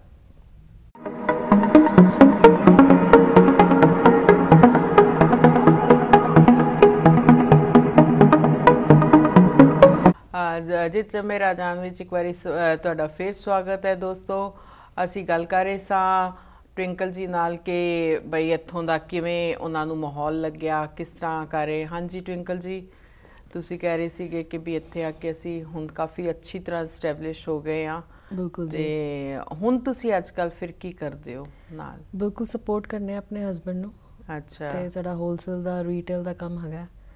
ਹਾਂਜੀ, ਥੋੜਾ ਹੁਣ ਅਸੀਂ ਪੂਰਾ ਟਾਈਮ ਚਾਹੁੰਦੇ ਹਾਂ ਬੱਚਿਆਂ ਨੂੰ ਦਈਏ। ਹਾਂਜੀ, ਬੱਚੇ ਵੱਡੇ ਹੋ ਗਏ ਨੇ, ਟੀਨੇਜਰਸ ਨੇ, ਤੇ ਪੂਰਾ ਉਹਨਾਂ ਨੂੰ ਚਾਹੁੰਦੇ ਹੈਗੇ ਆ ਕਿ ਪੂਰਾ ਟਾਈਮ ਦੇ ਸਕੀਏ, ਵੱਧ ਤੋਂ ਵੱਧ ਉਹਨਾਂ ਨੂੰ ਜ਼ਿਆਦਾ ਟਾਈਮ ਸਪੇਅਰ ਕਰਨੇ ਹੈਗੇ ਆ ਦੋਨੋਂ ਜਣੇ ਨਾ। ਅੱਛਾ, ਹੁਣ ਮਤਲਬ ਕਿ ਜਿਵੇਂ ਤੁਸੀਂ ਸ਼ੁਰੂ ਤੋਂ ਦੱਸ ਰਹੇ ਸੀਗੇ ਕਿ ਵੀ ਸਾਰਾ ਕਾਫੀ ਟਾਈਮ ਤੁਸੀਂ ਆਪਣਾ ਪਹਿਲੇ ਸਟਾਰਟਿੰਗ ਦੇ ਜਿਹੜੇ ਕੁਝ ਸਾਲ ਸਟਰਗਲ ਕਰਕੇ ਮਤਲਬ ਅੱਛੀ ਤਰ੍ਹਾਂ ਵੈਲ ਸੈਟਲਡ ਹੋ ਚੁੱਕੇ ਹੋ, ਹੁਣ ਤੁਸੀਂ ਆਪਣਾ ਜਿੰਨਾ ਵੀ ਟਾਈਮ ਹੈ ਮੈਕਸਿਮਮ ਦੋਨੋਂ ਜਣੇ ਆਪਣੇ ਬੱਚਿਆਂ ਨਾਲ ਸਪੈਂਡ ਕਰਦੇ ਹੋ ਕਿ ਉਹਨਾਂ ਨੂੰ ਇਹ ਸਟੇਜ ਉਹਨਾਂ ਦੀ ਐਸੀ ਹੈ ਕਿ ਉਹ ਟੀਨੇਜਰ ਵੱਲ ਵੱਧ ਰਹੇ ਨੇ। ਤੇ ਤੁਹਾਡਾ ਮਤਲਬ ਕਿ ਤੁਹਾਨੂੰ ਲੱਗਦਾ ਹੈ ਕਿ ਸਾਰੀਆਂ ਮਾਵਾਂ ਨੂੰ ਹੀ ਐਵੇਂ ਕਰਨਾ ਚਾਹੀਦਾ ਹੈਗਾ? ਮਾਵਾਂ ਦਾ ਇੱਕ ਬੜਾ ਵੱਡਾ ਰੋਲ ਹੁੰਦਾ ਹੈ ਆਪਣੀ ਲਾਈਫ ਦੇ ਵਿੱਚ, ਆਪਣੇ ਬੱਚਿਆਂ ਦੇ ਵਿੱਚ। ਹਰ ਇੱਕ ਵੂਮਨ ਦਾ ਇੱਕ ਬਹੁਤ ਹੀ ਵੱਡਾ ਰੋਲ ਹੈਗਾ ਆਪਣੀ ਲਾਈਫ ਵਿੱਚ, ਕਿਉਂਕਿ ਉਹ ਇੱਕ ਜਗ੍ਹਾ ਮਾਂ ਵੀ ਹੈਗੀ ਹੈ, ਭੈਣ ਵੀ ਹੈਗੀ ਹੈ, ਵਾਈਫ ਵੀ ਹੈਗੀ ਹੈ। ਤਾਂ ਉਹਨੂੰ ਇਹੋ ਜਿਹਾ ਬੈਲੈਂਸ ਰੱਖਣਾ ਪੈਂਦਾ ਹੈਗਾ, ਮਤਲਬ ਜਿਵੇਂ ਕਿ ਹਰ ਇੱਕ ਚੀਜ਼ ਨੂੰ ਸੈਟਿਸਫਾਈ, ਹਰ ਇੱਕ ਨੂੰ ਸੈਟਿਸਫਾਈ। ਫਿਰ ਉਹ ਆਪਣੀ ਔਰੀ ਕੀ ਆਪਣੇ ਵਾਸਤੇ ਉਹਨੂੰ ਬੜਾ ਕੰਪਰੋਮਾਈਜ਼ ਕਰਨਾ ਪੈਂਦਾ ਆਪਣੀ ਲਾਈਫ ਵਾਸਤੇ, ਕਿ ਆਪਣੇ ਸਾਰੇ ਸ਼ੌਂਕ ਇੱਕ ਸਾਈਡ ਤੇ ਰੱਖ ਕੇ, ਜਾਂ ਤੇ ਫਿਰ ਉਹ ਆਪਣੇ ਬੱਚਿਆਂ ਵਾਸਤੇ ਸੋਚਦੀ ਹੈ ਜਾਂ ਫਿਰ ਆਪਣੇ ਹਸਬੈਂਡ ਵਾਸਤੇ ਸੋਚਦੀ ਹੈਗੀ। ਹਾਂਜੀ ਹਾਂਜੀ, ਤੇ ਕਾਫੀ ਵੱਡਾ ਰੋਲ ਹੈਗਾ ਮਾਂ ਦਾ। ਜਿਵੇਂ ਕਿ ਮਤਲਬ ਕਿ ਦੇਖੋ ਇੱਕ ਔਰਤ ਦੇ ਕਿੰਨੇ ਰਿਸ਼ਤੇ ਬਣਦੇ ਹੈ, ਮਾਂ ਬਣਦੀ ਹੈ, ਭੈਣ ਬਣਦੀ ਹੈ, ਪਤਨੀ ਬਣਦੀ ਹੈ, ਤੇ ਧੀ ਬਣਦੀ ਹੈ, ਤੇ ਹੌਲੇ ਹੌਲੇ ਉਹ ਆਪਣੇ ਸਾਰੇ ਰੋਲ ਅਦਾ ਕਰਦੀ ਰਹਿੰਦੀ ਹੈ। ਤੇ ਮਤਲਬ ਕਿ ਤੁਹਾਨੂੰ ਇਹ ਲੱਗਦਾ ਹੈ ਕਿ ਆਪਣੀ ਔਰਤ ਜਿਹੜੀ ਅੱਜ ਕੱਲ੍ਹ ਹੈ ਕਿ ਉਹ ਸ਼ੁਰੂ ਤੋਂ ਹੀ ਕਾਫੀ ਇਸ ਮਾਮਲੇ ਸਟਰੋਂਗ ਰਹੀ, ਅੱਜ ਕੱਲ੍ਹ ਤਾਂ ਉਹ ਬਾਹਰ ਵੀ ਸਾਰਾ ਕੰਮ ਨਾਲ ਬਰਾਬਰ ਦਾ ਕਰਦੀ ਹੈ। ਸਾਡੇ ਕਲਚਰ ਇੱਕ ਬੜੀ ਵੱਡੀ ਖੂਬੀ ਹੈਗੀ ਹੈ। ਈਵਨ ਗੁਰੂ ਨਾਨਕ ਦੇਵ ਜੀ ਦੇ ਟਾਈਮ ਤੋਂ ਹੀ ਸਾਨੂੰ ਸਾਡੇ ਰਿਲੀਜਨ ਦੇ ਵਿੱਚ ਇਹੋ ਜਿਹੀ ਇੱਕ ਪਾਵਰ ਦਿੱਤੀ ਗਈ ਹੈਗੀ ਹੈ, womans and mans are equal. ਸਾਡੀ ਬਾਣੀ ਵਿੱਚ ਵੀ ਹੈਗਾ। ਤੁਸੀਂ ਹੋਰ ਕਿਸੇ ਰਿਲੀਜਨ 'ਚ ਦੇਖੋ, ਈਵਨ ਮੁਸਲਿਮਸ ਵਿੱਚ ਲਾਈਕ ਵੂਮਨਸ ਨੂੰ ਅੰਦਰ ਆਉਣ ਦੀ, ਮੌਸਕ ਦੇ ਵਿੱਚ ਜਾਣ ਦੀ ਇਜਾਜ਼ਤ ਨਹੀਂ ਹੈਗੀ ਹੈ। ਬਟ ਇਹੋ ਜਿਹੀ ਕੋਈ ਗੱਲ ਸਾਡੇ ਰਿਲੀਜਨ 'ਚ ਨਹੀਂ ਹੈਗੀ। ਇੱਕੋ ਹੀ ਲੈਵਲ ਤੇ ਦੋਨੋਂ ਵੂਮਨਸ ਐਂਡ ਮੈਨ ਨੂੰ ਰੱਖਿਆ ਗਿਆ ਹੈ। ਈਵਨ ਜਿਹੜੀ ਸਾਰੀ ਬਾਣੀ ਹੈ ਉਹ ਬਾਬਾ ਜੀ ਨੇ ਆਪ ਆਪਣੇ ਆਪ ਨੂੰ ਇੱਕ ਵੂਮਨ ਦੇ ਤਰ੍ਹਾਂ ਸੰਬੋਧਿਤ ਕੀਤੀ ਹੋਈ ਹੈ ਕਿ ਸਾਡਾ ਇੱਕੋ ਵਾਹਿਗੁਰੂ, ਇੱਕੋ ਪਿਤਾ, ਇੱਕੋ ਪਤੀ ਹੈ, ਉਹੀਓ ਸੁਹਾਗਨ ਹੈਗਾ, ਭਾਵੇਂ ਉਹ ਮੈਨ ਹੋਵੇ ਭਾਵੇਂ ਵੂਮਨ ਹੋਵੇ। ਤਾਂ ਮਤਲਬ ਉਹੀਓ ਸੁਹਾਗਨ ਹੈਗਾ ਜਿਹੜਾ ਬਾਣੀ ਨਾਲ ਜੁੜਦਾ ਹੈਗਾ। ਤੇ ਸਾਰੀ ਬਾਣੀ ਹੀ ਇੱਕ ਤਰ੍ਹਾਂ ਦੀ ਐਜ਼ ਆਫ ਵੂਮਨ ਨਾਲ ਰਿਲੇਟਡ ਹੈਗੀ ਹੈ। ਮਤਲਬ ਇੰਨੀ ਪਾਵਰ ਹੈਗੀ ਹੈ ਵੂਮਨ ਦੇ ਵਿੱਚ ਕਿ ਹਰ ਇੱਕ ਚੀਜ਼ ਦੇ ਵਿੱਚ ਵੂਮਨ ਇਨਵੋਲਵਡ ਹੈਗੀ ਹੈ। ਹੁਣ ਡਿਪੈਂਡ ਕਰਦਾ ਹੈਗਾ ਅੱਜ ਕੱਲ੍ਹ ਦੇ ਸਮਾਜ ਦੇ ਵਿੱਚ ਕਾਫੀ ਕੁਝ ਹੋ ਰਿਹਾ ਹੈ, ਕਾਫੀ ਕੁਝ ਸੁਣਨ 'ਤੇ ਵੀ ਆ ਰਿਹਾ ਹੈਗਾ, ਬਟ ਤੁਹਾਡੇ 'ਤੇ ਵੀ ਡਿਪੈਂਡ ਕਰਦਾ। ਉਹੀ ਉਹ ਗੱਲ ਹੈਗੀ ਕਿ ਤੁਸੀਂ ਕਿੰਨੇ ਜਾਗਰਤ ਹੈਗੇ ਹੋ, ਤੁਸੀਂ ਕਿੰਨੇ ਅਵੇਅਰ ਹੈਗੇ ਹੋ। ਹਾਂਜੀ, ਤੇ ਇਹ ਜਿਵੇਂ ਮਤਲਬ ਕਿ ਅੱਜ ਕੱਲ੍ਹ ਕਾਫੀ ਔਰਤਾਂ ਦਾ ਨਾਲ ਦੇਖਦੇ ਹੋ ਨਾ ਕਿ ਵੀ ਥੋੜ੍ਹਾ ਜਿਹਾ ਮਿਸਬਿਹੇਵ ਜਿਹਾ ਚੱਲ ਰਿਹਾ ਹੈਗਾ, ਤੇ ਉਸ ਬਾਰੇ 'ਚ ਤੇ ਉਹ ਤੁਹਾਨੂੰ ਕਿਵੇਂ ਲੱਗ ਰਿਹਾ ਵੀ ਜਿਵੇਂ ਆਪਣੇ ਸਮਾਜ ਦੇ ਵਿੱਚ ਇਹ ਵੀ ਨਾਲ ਲੈ ਕੇ ਪੜ੍ਹਾਈ ਦੇ ਨਾਲ ਉਹਨਾਂ ਦੀ ਜਿੰਨਾ ਮਤਲਬ ਕਿ ਕਹਿਣ ਦਾ ਮਤਲਬ ਤੁਸੀਂ ਦੱਸ ਰਹੇ ਹੋ ਕਿ ਸਾਰੇ ਆਪਣੇ ਉਹ ਕੀਤੇ ਜਾ ਰਹੇ ਨੇ, ਪੂਰੇ ਰੋਲ ਅਦਾ ਕਰਦੀ ਹੈ, ਪਰ ਕਈ ਵਾਰੀ ਆਪ ਸੁਣਨ 'ਚ ਜਿਵੇਂ ਤੁਸੀਂ ਕਹਿ ਰਹੇ ਹੋ ਕਿ ਆਇਆ ਕਿ ਵੀ ਉਹਨਾਂ ਨਾਲ ਥੋੜ੍ਹੀ ਜਿਹੀ ਜ਼ਿਆਦਤੀ ਵੀ ਹੁੰਦੀ ਹੈ। ਬਿਲਕੁਲ ਜੀ, ਬਿਲਕੁਲ। ਹੁਣ ਤੁਸੀਂ ਯਾਰ 'ਤੇ ਕੀ ਕਹਿ ਸਕਦੇ ਹੈਗੇ ਹੋ, ਮਤਲਬ ਕਾਫੀ ਕੁਝ ਪੋਲੀਟੀਕਲੀ ਵੀ ਹੁੰਦਾ ਹੈਗਾ, ਜਾਂ ਫਿਰ ਐਜੂਕੇਸ਼ਨ ਦਾ ਵੀ ਮਾਮਲਾ ਹੋ ਸਕਦਾ ਹੈਗਾ, ਕੁਛ ਵੀ ਕਹਿ ਸਕਦੇ ਹੈਗੇ। ਬਾਕੀ ਤੁਹਾਡੀ ਚੈਰਿਟੀ ਸਟਾਰਟਸ ਫਰੋਮ ਹੋਮ। ਤੁਸੀਂ ਜਿੱਥੋਂ ਤੱਕ ਹੋ ਸਕਦਾ ਹੈਗਾ ਆਪਣਾ ਰੋਲ ਮਾਡਲ ਪਲੇ ਕਰੋ। ਹਾਂਜੀ, ਤੇ ਘਰ ਦੇ ਵਿੱਚ ਪੂਰੇ ਅਵੇਅਰ ਰਹੋ, ਅਲਰਟ ਰਹੋ, ਤੁਹਾਡੀ ਸਰਾਊਂਡਿੰਗਸ ਕੀ ਹੈਗੀਆਂ, ਪੂਰੀ ਜਾਣਕਾਰੀ, ਬੱਚਿਆਂ ਨੂੰ ਵੀ ਪੂਰੀ ਐਜੂਕੇਸ਼ਨ ਨਾਲ ਸਭ ਕੁਝ ਨਾਲ ਤੁਸੀਂ ਦੇਖ ਸਕਦੇ ਹੈਗੇ ਹੋ। ਤੁਹਾਨੂੰ ਲੱਗਦਾ ਕਿ ਵੀ ਔਰਤ ਨੂੰ ਵੀ ਪੂਰੀ ਮਤਲਬ ਕਿ ਕੁੜੀਆਂ ਨੂੰ ਵੀ ਪੂਰੀ ਐਜੂਕੇਸ਼ਨ ਦੇਣੀ ਚਾਹੀਦੀ ਹੈ ਕਿ ਤਾਂ ਕਿ ਉਹ ਬਰਾਬਰ ਦੀਆਂ ਪੜ੍ਹੀਆਂ ਲਿਖੀਆਂ ਹੋਣ ਤੇ ਆਪਣੇ ਪੈਰਾਂ ਤੇ ਸਟੈਂਡ ਹੋਣੀਆਂ ਚਾਹੀਦੀਆਂ ਨੇ। ਬਿਲਕੁਲ ਪੂਰੀ ਐਜੂਕੇਸ਼ਨ ਮਿਲਣੀ ਚਾਹੀਦੀ ਹੈ, ਬਟ ਇੱਕ ਮਰਿਆਦਾ ਹੁੰਦੀ ਹੈ। ਹਾਂਜੀ, ਔਰ ਸਾਡੇ ਸਿੱਖੀ ਦੇ ਵਿੱਚ ਇੱਕ ਇਹੋ ਗੱਲ ਹੈਗੀ ਹੈ ਕਿ ਇੱਕ ਰਿਸਟ੍ਰਿਕਸ਼ਨ ਹੈਗੀ ਹੈ, ਬਾਣੀ ਦੇ ਵਿੱਚ ਕੁਝ ਮਰਿਆਦਾ ਹੈਗੀਆਂ ਜਿਹਨੂੰ ਤੁਸੀਂ ਕ੍ਰਾਸ ਨਹੀਂ ਕਰ ਸਕਦੇ, ਕੁਝ ਲਿਮਿਟੇਸ਼ਨਸ ਹੈਗੀਆਂ ਕਿ ਉਹਦੇ ਦਾਇਰੇ ਦੇ ਵਿੱਚ ਰਹਿ ਕੇ ਹੀ ਕਰਨਾ ਪੈਂਦਾ ਹੈ, ਕਰਨਾ ਚਾਹੀਦਾ ਹੈਗਾ।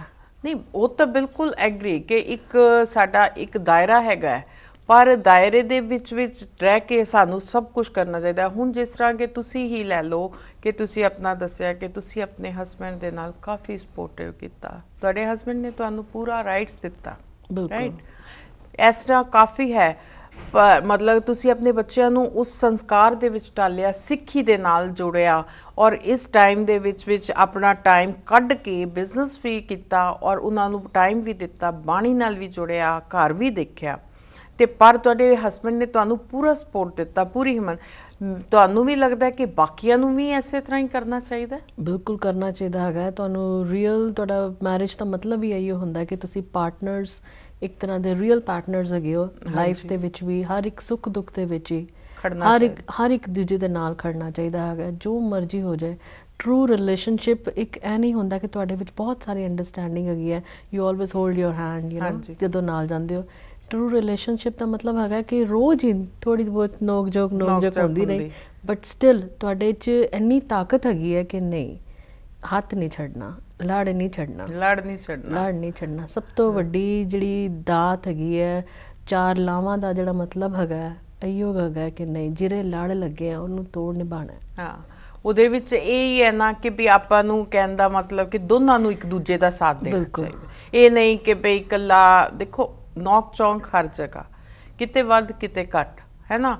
ਤੁਹਾਡਾ ਮਤਲਬ ਹੈ ਕਿ ਦੋਨਾਂ ਨੂੰ ਨਾਲ ਬਈ ਇੱਕ ਦੂਸਰੇ ਨੂੰ ਸਮਝਣਾ ਚਾਹੀਦਾ ਹੈ ਤੇ ਘਰ ਗ੍ਰਹਿਸਥ ਜੀਵਨ ਤਾਂ ਹੀ ਚੱਲੇਗਾ। ਸਭ ਤੋਂ ਜ਼ਿਆਦਾ ਸਮਝਣਾ, ਅੰਡਰਸਟੈਂਡਿੰਗ ਆਲਵੇਜ਼ ਹਰ ਇੱਕ ਮੈਨ ਚਾਹੁੰਦਾ ਹੈ ਕਿ ਉਹਦੀ ਵਾਈਫ ਬਹੁਤ ਅੰਡਰਸਟੈਂਡਿੰਗ ਹੋਵੇ, ਔਰ ਸ਼ਾਇਦ ਹੋਣਾ ਵੀ ਪੈਂਦਾ ਹੈ ਕਿਉਂਕਿ ਕਾਫੀ ਕੁਝ ਰਿਸਪੌਂਸਿਬਿਲਿਟੀਜ਼ ਵੂਮਨਸ ਦੇ ਉੱਤੇ ਹੁੰਦੀਆਂ ਨੇ। ਬਿਲਕੁਲ, ਤੇ ਉਹਨੂੰ ਕਾਫੀ ਕੁਝ ਕੰਪਰੋਮਾਈਜ਼ ਕਰਨਾ ਪੈਂਦਾ ਆਪਣੀ ਲਾਈਫ ਵਿੱਚ। ਹਾਂਜੀ, ਮਤਲਬ ਕਿ ਤੁਹਾਡਾ ਇਹ ਹੈ ਕਿ ਵੀ ਵੂਮਨਸ ਨੂੰ ਥੋੜ੍ਹੀ ਜਿਹੀ ਪੇਸ਼ੈਂਸ ਰੱਖਣੀ ਪਏਗੀ ਤੇ ਉਹ ਅੰਡਰਸਟੈਂਡਿੰਗ ਬਣਾ ਕੇ ਆਪਣੇ ਘਰ ਨੂੰ ਚਲਾਉਣ ਲਈ ਉਹਨਾਂ ਨੂੰ ਥੋੜ੍ਹਾ ਜਿਹਾ ਸਮਝਾਇਆ ਜਾਏ, ਉਹ ਉਹਨਾਂ ਨੂੰ ਸਮਝਣ ਤੇ ਅੱਗੇ ਗੱਡੀ ਹੌਲੀ ਹੌਲੀ, ਤੇ ਇਹ ਸਭ ਐਜੂਕੇਸ਼ਨ ਸਭ ਤੋਂ ਜ਼ਰੂਰੀ ਹੈ। ਬਿਲਕੁਲ, ਜੇ ਤੁਸੀਂ ਬਾਣੀ ਪੜ੍ਹਦੇ ਹੋਗੇ ਹੋ, ਜੇ ਤੁਸੀਂ ਐਜੂਕੇਟਡ ਹੈਗੇ ਹੋ, ਉਸ ਤੋਂ ਵਧੀਆ ਤੁਹਾਡੀ ਲਾਈਫ ਕੁਛ ਨਹੀਂ ਹੈਗੀ ਹੈ। ਬਾਣੀ ਦੇ ਵਿੱਚ ਹੀ ਹਰ ਚੀਜ਼ ਦਾ ਹੱਲ ਹੈਗਾ। ਮਤਲਬ ਮੇਰਾ ਮੰਨਣਾ ਇਹੋ ਹੈਗਾ ਕਿ ਹਰ ਇੱਕ ਚੀਜ਼ ਦਾ ਬਾਣੀ ਦੇ ਵਿੱਚ ਹੀ ਹੱਲ ਹੈਗਾ। ਤੁਹਾਡੀ ਛੋਟੀ ਤੋਂ ਛੋਟੀ ਲੈ ਕੇ ਕੋਈ ਵੀ ਪ੍ਰੋਬਲਮ ਰਿਲੇਟਡ ਹੈਗੀ ਹੈ, ਕੁਝ ਵੀ ਹੈਗਾ, ਤੁਹਾਨੂੰ ਹਰ ਇੱਕ ਚੀਜ਼ ਦਾ ਬਾਣੀ ਦੇ ਵਿੱਚ ਹੱਲ ਹੈਗਾ। ਤੁਸੀਂ ਜਪਜੀ ਸਾਹਿਬ ਪੜ੍ਹਦੇ ਹੋ, ਆਸਾ ਦੀ ਵਾਰ ਪੜ੍ਹਦੇ ਹੈਗੇ ਹੋ, ਤੇ ਕਾਫੀ ਕੁਝ ਹੈਗਾ, ਇੰਨੀ ਡੈਪਥ ਵਿੱਚ ਤੁਸੀਂ ਜਾਣਦੇ ਹੋ। ਬੰਗਲਾ ਸਾਹਿਬ ਤੋਂ ਰੋਜ਼ ਕਥਾ ਆਉਂਦੀ ਹੈਗੀ ਹੈ ਪ੍ਰੋਫੈਸਰ ਟੁੰਡਾ ਜੀ ਦੀ, ਪਿੰਦਰਪਾਲ ਸਿੰਘ ਜੀ ਦੀ, ਕਿੰਨਾ ਕੁਝ ਹੈਗਾ ਸਾਨੂੰ। ਮਤਲਬ ਅਸੀਂ ਹਰ ਇੱਕ ਤੁਸੀਂ ਇੰਡੀਆ ਜਾਓ, ਜਾ ਕੇ ਬੁੱਕਸ ਲੈ ਕੇ ਆਓ, ਸਾਹਿਤਯ ਆਪਣਾ ਪ੍ਰੋਫੈਸਰ ਸਾਹਿਬ ਸਿੰਘ ਜੀ ਦਾ ਕੁਛ ਨਾ ਕੁਛ ਇਹੋ ਜਿਹੀ ਬੁੱਕਸ ਘਰ ਰੱਖੋ, ਉਹਨਾਂ ਪੜ੍ਹਦੇ ਰਹੋ, ਬੱਚਿਆਂ ਨੂੰ ਸਿਖਾਉਂਦੇ ਰਹੋ। ਘਰ ਦਾ ਮਾਹੌਲ ਇਹੋ ਜਿਹਾ ਬਣ ਜਾਂਦਾ ਹੈਗਾ ਕਿ ਫਿਰ ਇਹ ਮਾਈਨਰ ਲੱਗਦਾ ਸਭ ਕੁਝ। ਜੇ ਥੋੜ੍ਹਾ ਕੁਛ ਹੋ ਵੀ ਜਾਵੇ ਨਾ, ਇਹ ਸਭ ਕੁਝ ਚੀਜ਼ਾਂ ਬਿਲਕੁਲ ਮਾਈਨਰ ਲੱਗਦੀਆਂ ਨੇ। ਇੰਡੀਆ ਵਿੱਚ ਥੋੜ੍ਹਾ ਜਿਹਾ ਇਹ ਸਭ ਚੀਜ਼ਾਂ ਜ਼ਿਆਦਾ ਮਾਇਨੇ ਰੱਖਦੀਆਂ ਨੇ, ਬਿਕੋਜ਼ ਉੱਥੇ ਥੋੜ੍ਹਾ ਲੋਕੀ ਫ੍ਰੀ ਨੇ। ਹਾਂਜੀ, ਇੱਥੇ ਤੁਹਾਡੀ ਲਾਈਫ ਇੰਨੀ ਬਿਜ਼ੀ ਹੈਗੀ ਹੈ ਕਿ ਇਟ ਹਾਰਡਲੀ ਮੈਟਰਸ, ਕਿ ਕਿਸੇ ਨੂੰ ਇੰਨਾ ਟਾਈਮ ਹੀ ਨਹੀਂ ਮਿਲਦਾ ਹੈਗਾ। ਇਟ ਹਾਰਡਲੀ ਮੈਟਰਸ ਕਿ ਤੁਸੀਂ ਕੀ ਕਰਨਾ ਹੈਗਾ, ਕਿਸ ਤਰ੍ਹਾਂ। ਆਪਣੀ ਲਾਈਫ ਤੁਹਾਡੀ ਬਹੁਤ ਬਿਜ਼ੀ ਹੈਗੀ ਹੈ, ਸਪੈਸ਼ਲ ਨਾਲ ਆਪਣਾ ਨੇਚਰ ਵੀ ਹੁੰਦਾ। ਮੈਂ ਆਲਵੇਜ਼ ਆਪਣੀ ਫੈਮਿਲੀ ਦੇ ਵਿੱਚ ਬਹੁਤ ਵਿਅਸਤ ਰਹਿੰਦੀ ਹਾਂ। ਮਤਲਬ ਕਿ ਤੁਹਾਡਾ ਆਪਣੀ ਫੈਮਿਲੀ ਦੇ ਨਾਲ ਕਾਫੀ ਜ਼ਿਆਦਾ ਪਿਆਰ ਹੈ, ਕਾਫੀ ਜ਼ਿਆਦਾ ਮਤਲਬ ਤੁਸੀਂ ਉਹਨਾਂ ਨਾਲ ਸਪੋਰਟਿਵ ਵੀ ਹੋ ਔਰ ਟੱਚ ਵੀ ਹੋ, ਤੇ ਉਹਨਾਂ ਨੂੰ ਤੁਹਾਡਾ, ਮੈਂ ਜੋ ਦੇਖ ਰਹੀ ਹਾਂ ਮੈਨੂੰ ਲੱਗ ਰਿਹਾ ਕਿ ਤੁਹਾਡਾ ਗੁਰਬਾਣੀ ਦੇ ਨਾਲ, ਸਿੱਖੀ ਦੇ ਨਾਲ ਕਾਫੀ ਲਗਾਵ ਹੈ। ਇਸੇ ਤਰ੍ਹਾਂ ਹੀ ਤੁਸੀਂ ਆਪਣੇ ਬੱਚਿਆਂ ਨੂੰ ਵੀ ਪੂਰਾ, ਮੈਂ ਚਾਹੁੰਦੀ ਹਾਂ ਕਿ ਬਿਲਕੁਲ ਉਹ ਵੀ ਗੁਰਸਿੱਖ ਬਣੇ ਰਹਿਣ, ਜਿੱਥੋਂ ਤੱਕ ਮੇਰੀ ਕੋਸ਼ਿਸ਼ ਹੋਏਗੀ। ਤੇ ਗੁਰਸਿੱਖ ਰਹਿਣਗੇ, ਬਾਣੀ ਪੜ੍ਹਨਗੇ। ਤੇ ਮੈਂ ਇੱਕ ਸਗੋਂ ਹੱਸਦੀ ਵੀ ਪਈ ਸੀ, ਮੇਰਾ ਬੇਟਾ ਕਾਫੀ ਇੰਟੈਲੀਜੈਂਟ ਹੈਗਾ, ਵੱਡਾ ਬੇਟਾ ਮੇਰਾ ਸਾਹਿਬ ਸਿੰਘ। ਤੇ ਮੈਂ ਉਹਨੂੰ ਕਹਿੰਦੀ ਸੀ, ਮੈਂ ਕਿਹਾ ਬੇਟਾ ਤੂੰ ਨਾ ਜਿੰਨਾ ਪੜ੍ਹਨਾ ਪੜ੍ਹ ਲੈ, ਬਟ ਬਾਅਦ ਵਿੱਚ ਨਾ ਤੂੰ ਪ੍ਰੀਚਰ ਹੀ ਬਣੇਗਾ। ਮੇਰੀ ਅੰਦਰੋਂ ਇੱਕ ਮਤਲਬ ਜਦੋਂ ਮੈਂ ਸੋਚਣੀ ਹੈ ਨਾ, ਮਤਲਬ ਕੋਈ ਵੀ ਸਾਡੇ ਘਰ ਐਕਚੁਅਲੀ ਕੋਈ ਗੱਲ ਹੁੰਦੀ ਹੈ ਨਾ, ਤੇ ਜਿਸ ਤਰ੍ਹਾਂ ਹੁਣ ਬੇਟਾ 16 ਸਾਲ ਦਾ ਹੈਗਾ, ਅਸੀਂ ਸਾਡੇ ਕੋਈ ਵੀ ਹਸਬੈਂਡ ਵਾਈਫ ਕੋਈ ਅਸੀਂ ਡਿਸੀਜਨ ਲੈਣਾ, ਕੋਈ ਪ੍ਰਾਪਰਟੀ ਲੈਣੀ ਹੈ, ਕੋਈ ਅਸੀਂ ਬਿਜ਼ਨਸ ਸ਼ੁਰੂ ਕਰਨਾ ਹੈ, ਤੇ ਅਸੀਂ ਕਹਿੰਦੇ ਹਾਂ ਸਾਹਿਬ ਤੇ ਨਾਲ ਡਿਸਕਸ ਕਰਨਾ ਸੀ, ਕੋਈ ਫੈਮਿਲੀ ਮੈਟਰ ਹੋਏ ਨਾ। ਐਂਡ ਇੰਨਾ ਸੂਝਵਾਨ ਹੈਗਾ, ਲਾਈਕ ਇੰਨਾ ਐਕਸਪੀਰੀਅੰਸ, ਜਿਸ ਤਰ੍ਹਾਂ ਵੱਡੇ ਬਜ਼ੁਰਗ ਨਹੀਂ ਹੁੰਦੇ ਉਸ ਤਰ੍ਹਾਂ ਦਾ ਤੁਹਾਨੂੰ ਅੱਗੇ ਆਨਸਰ ਦੇਗਾ ਉਹ ਨਾ। ਤੇ ਮਤਲਬ ਆਪਣੇ ਆਪ ਨੂੰ ਬੜੀ ਤਸੱਲੀ ਹੁੰਦੀ ਹੈਗੀ ਹੈ ਕਿ ਮਤਲਬ ਉੱਥੋਂ ਤੁਹਾਨੂੰ ਇਹ ਨਹੀਂ ਲੱਗਦਾ ਕਿ ਜੇ ਤੁਸੀਂ ਉਹਨਾਂ ਬੱਚਿਆਂ ਨੂੰ ਉਹਦੇ ਵਿੱਚ ਪਾਇਆ, ਢਾਲਿਆ, ਇਹ ਸਾਰੇ ਸੰਸਕਾਰ ਦਿੱਤੇ ਨੇ, ਜਿਵੇਂ ਤੁਸੀਂ ਹੁਣ ਕਹਿ ਰਹੇ ਹੋ ਕਿ ਮੈਂ ਤੇ ਮੇਰੇ ਹਸਬੈਂਡ ਜਦੋਂ ਵੀ ਕੋਈ ਵੀ ਡਿਸੀਜ਼ਨ ਲੈਂਦਾ ਤੁਸੀਂ ਇਕੱਠਾ ਰਲ ਕੇ ਲੈਂਦੇ ਹੋ। ਬਿਲਕੁਲ ਠੀਕ ਹੈ ਨਾ। ਜਿੱਥੇ ਇਕੱਠੀ ਗੱਲ ਆ ਗਈ ਉੱਥੇ ਮੇਰਾ ਖਿਆਲ ਕੋਈ ਪ੍ਰੋਬਲਮ ਹੀ ਨਹੀਂ, ਉਹਦੇ ਹੱਲ ਵੀ ਨਿਕਲ ਜਾਣਗੇ। ਤੇ ਨਾਲ ਤੁਸੀਂ ਆਪਣੇ ਬੱਚੇ ਨੂੰ ਵੀ ਇਨਵੋਲਵ ਕਰ ਰਹੇ ਹੋ ਕਿ ਬੇਟਾ ਸਟਾਰਟਿੰਗ ਤੋਂ ਹੀ ਕਿ ਬੇਟਾ ਅਸੀਂ ਇਹ ਕਰ ਰਹੇ ਹਾਂ, ਕਿਵੇਂ ਤੈਨੂੰ ਕਿਵੇਂ ਲੱਗਦਾ ਹੈ, ਉਹਦੀ ਵੀ ਓਪੀਨੀਅਨ ਲੈ ਰਹੇ ਹੋ। ਹਾਂਜੀ, ਇਹ ਸਭ ਤੋਂ ਵੱਡੀ ਗੱਲ ਹੈ ਕਿ ਇਸ ਕੰਟਰੀ ਦੇ ਵਿੱਚ ਬੱਚਿਆਂ ਨੂੰ ਕਾਫੀ ਕੁਝ ਆਪੇ ਹੀ ਪਤਾ ਚੱਲ ਜਾਂਦਾ ਹੈ। ਉਹਨਾਂ ਨੂੰ ਵੀ ਲੱਗਦਾ ਹੈ ਕਿ ਸਾਡੇ ਮਾਪਿਓ, ਸਾਡੇ ਪੇਰੈਂਟਸ ਕਿੰਨੀ ਸੈਕਰੀਫਾਈਸ ਕਰਦੇ ਨੇ ਸਾਡੇ ਵਾਸਤੇ, ਔਰ ਬਹੁਤ ਹੀ ਜ਼ਿਆਦਾ ਮੈਂ ਕਹਿੰਦੀ ਹਾਂ ਆਪਣੇ ਨਾਲ ਸਾਡੇ ਬੱਚਿਆਂ ਦਾ ਵੀ ਯੋਗਦਾਨ ਹੈਗਾ ਕਿ ਉਹ ਹਰ ਇੱਕ ਗੱਲ ਸਮਝਦੇ ਨੇ। ਜਿਸ ਤਰ੍ਹਾਂ ਹੁਣ ਵਰਕਿੰਗ ਵੂਮਨਸ ਹੈਗੀਆਂ, ਜੇ ਮੈਂ ਕੰਮ ਤੇ ਹੈਗੀ ਹਾਂ, ਮੈਂ ਥੋੜਾ ਜਿਹਾ ਲੇਟ ਹੋ ਗਈ ਹਾਂ, ਤੇ ਮੈਂ ਕਹਿੰਦੀ ਬੇਟਾ ਤੁਸੀਂ ਇਹ ਖਾਣਾ ਬਣਿਆ ਖਾ ਲਓ, ਜਾਂ ਮੈਂ ਆ ਕੇ ਦੇਵਾਂਗੀ ਤੁਹਾਨੂੰ। ਮਤਲਬ ਤੁਸੀਂ ਬੱਚੇ ਤੁਹਾਡੇ ਪੂਰਾ ਤੁਹਾਡੇ ਨਾਲ, ਬੱਚਿਆਂ ਦਾ ਵੀ ਉਹਨਾਂ ਰੋਲ ਹੈ ਤੁਹਾਡਾ, ਮਤਲਬ ਕਿਉਂਕਿ ਜਿਵੇਂ ਉਹ ਸਮਝਦੇ ਨੇ ਕਿ ਵੀ ਮੰਮਾ ਕੰਮ ਕਰ ਰਹੀ ਹੈ ਨਾ, ਤੇ ਵੀ ਉਹ ਕਿਵੇਂ, ਮਤਲਬ ਕਿ ਬੱਚੇ ਵੀ ਸਮਝਦਾਰ ਹੈ। ਪਰ ਉਹ ਤੁਸੀਂ ਉਹੀ ਕਹਿ ਰਹੇ ਹੋ ਨਾ ਕਿ ਵੀ ਜਿਵੇਂ ਤੁਸੀਂ ਪਾ ਰਹੇ ਹੋ, ਜਿਵੇਂ ਤੁਸੀਂ ਉਹਨਾਂ ਨੂੰ ਰਾਹ ਦਿਖਾ ਰਹੇ ਹੋ, ਕੋਸ਼ਿਸ਼ ਹੈ ਨਾ ਤੁਹਾਡੀ ਕੋਸ਼ਿਸ਼। ਜਿਸ ਤਰ੍ਹਾਂ ਤੁਸੀਂ ਦੱਸਦੇ ਪਏ ਹੋ ਕਿ ਵੀ ਮੈਂ ਆਪਣੇ ਬੱਚਿਆਂ ਨੂੰ ਇਹ ਪੁੱਛਿਆ, ਉਹਦੀ ਓਪੀਨੀਅਨ ਲਈ, ਜਦੋਂ ਤੁਸੀਂ ਉਹਨੂੰ ਇਨਵੋਲਵ ਕੀਤਾ ਹੈ ਆਪਣੇ ਨਾਲ, ਕਿ ਉਹਦੀ ਦਿਲ ਦੀ ਗੱਲ ਸਮਝਦੇ ਹੋ ਕਿ ਮੇਰਾ ਬੱਚਾ ਕੀ ਚਾਹੁੰਦਾ ਹੈ, ਮੈਂ ਹੁਣ ਕੀ ਕਰਾਂ, ਹੈ ਨਾ, ਤੇ ਉਹ ਤੁਹਾਨੂੰ ਅੱਛਾ ਲੱਗਦਾ ਕਿ ਜਦੋਂ ਉਹ ਤੁਹਾਡੇ ਵਿੱਚ ਇੰਟਰਸਟ ਲੈ ਰਿਹਾ, ਵੀ ਹਾਂ ਤੁਹਾਡੀਆਂ ਗੱਲਾਂ ਤੁਹਾਨੂੰ ਸਮਝ ਰਿਹਾ, ਤੁਹਾਨੂੰ ਉਦੋਂ ਫਿਰ ਕਾਫੀ ਮੈਨੂੰ ਲੱਗਦਾ ਕਿ ਕਹਿੰਦੇ ਆ ਨਾ, ਮਾਣ ਤਾਂ ਹੁੰਦਾ ਹੀ ਹੈ ਵੀ ਹਾਂ ਮੇਰੇ ਬੱਚੇ। ਬਹੁਤ ਜ਼ਿਆਦਾ ਆਈ ਐਮ ਰੀਅਲੀ ਪ੍ਰਾਊਡ ਕਿ ਸਭ ਤੋਂ ਜ਼ਿਆਦਾ ਕਿ ਆਮ ਸਿੱਖ, ਮੈਂ ਸਭ ਤੋਂ ਜ਼ਿਆਦਾ ਮਾਣ ਕਰਨੀ ਹੈ ਕਿ ਮੈਨੂੰ ਇੰਨੇ ਸੋਹਣੇ ਬੱਚੇ ਮਿਲੇ, ਇੰਨੇ ਮੈਨੂੰ ਲਵਿੰਗ ਹਸਬੈਂਡ ਹੈਗਾ। ਹਾਂਜੀ, ਤੇ means I am really blessed. ਸਭ ਕੁਝ ਸ਼ੁਕਰ ਹੈ ਵਾਹਿਗੁਰੂ ਦਾ, ਸਭ ਕੁਝ ਕੀਤਾ ਵਾਹਿਗੁਰੂ ਨੇ ਹੈਗਾ, ਕਰਦਾ ਵਾਹਿਗੁਰੂ ਹੈ। ਪਰ ਉਹੀ ਗੱਲ ਹੈ ਰਾ ਟਵਿੰਕਲ ਜੀ, ਆਪਾਂ ਇੱਕ ਲੈਂਦੇ ਹਾਂ ਛੋਟਾ ਜਿਹਾ ਬ੍ਰੇਕ। ਦੋਸਤੋ, ਗੱਲਾਂ ਦਾ ਸਿਲਸਿਲਾ ਜਾਰੀ ਰਹੇਗਾ। ਟਵਿੰਕਲ ਜੀ ਸਾਨੂੰ ਆਪਣੇ ਬੱਚਿਆਂ ਬਾਰੇ ਦੱਸ ਰਹੇ ਨੇ। ਮਿਲਦੇ ਹਾਂ ਬ੍ਰੇਕ ਤੋਂ ਬਾਅਦ।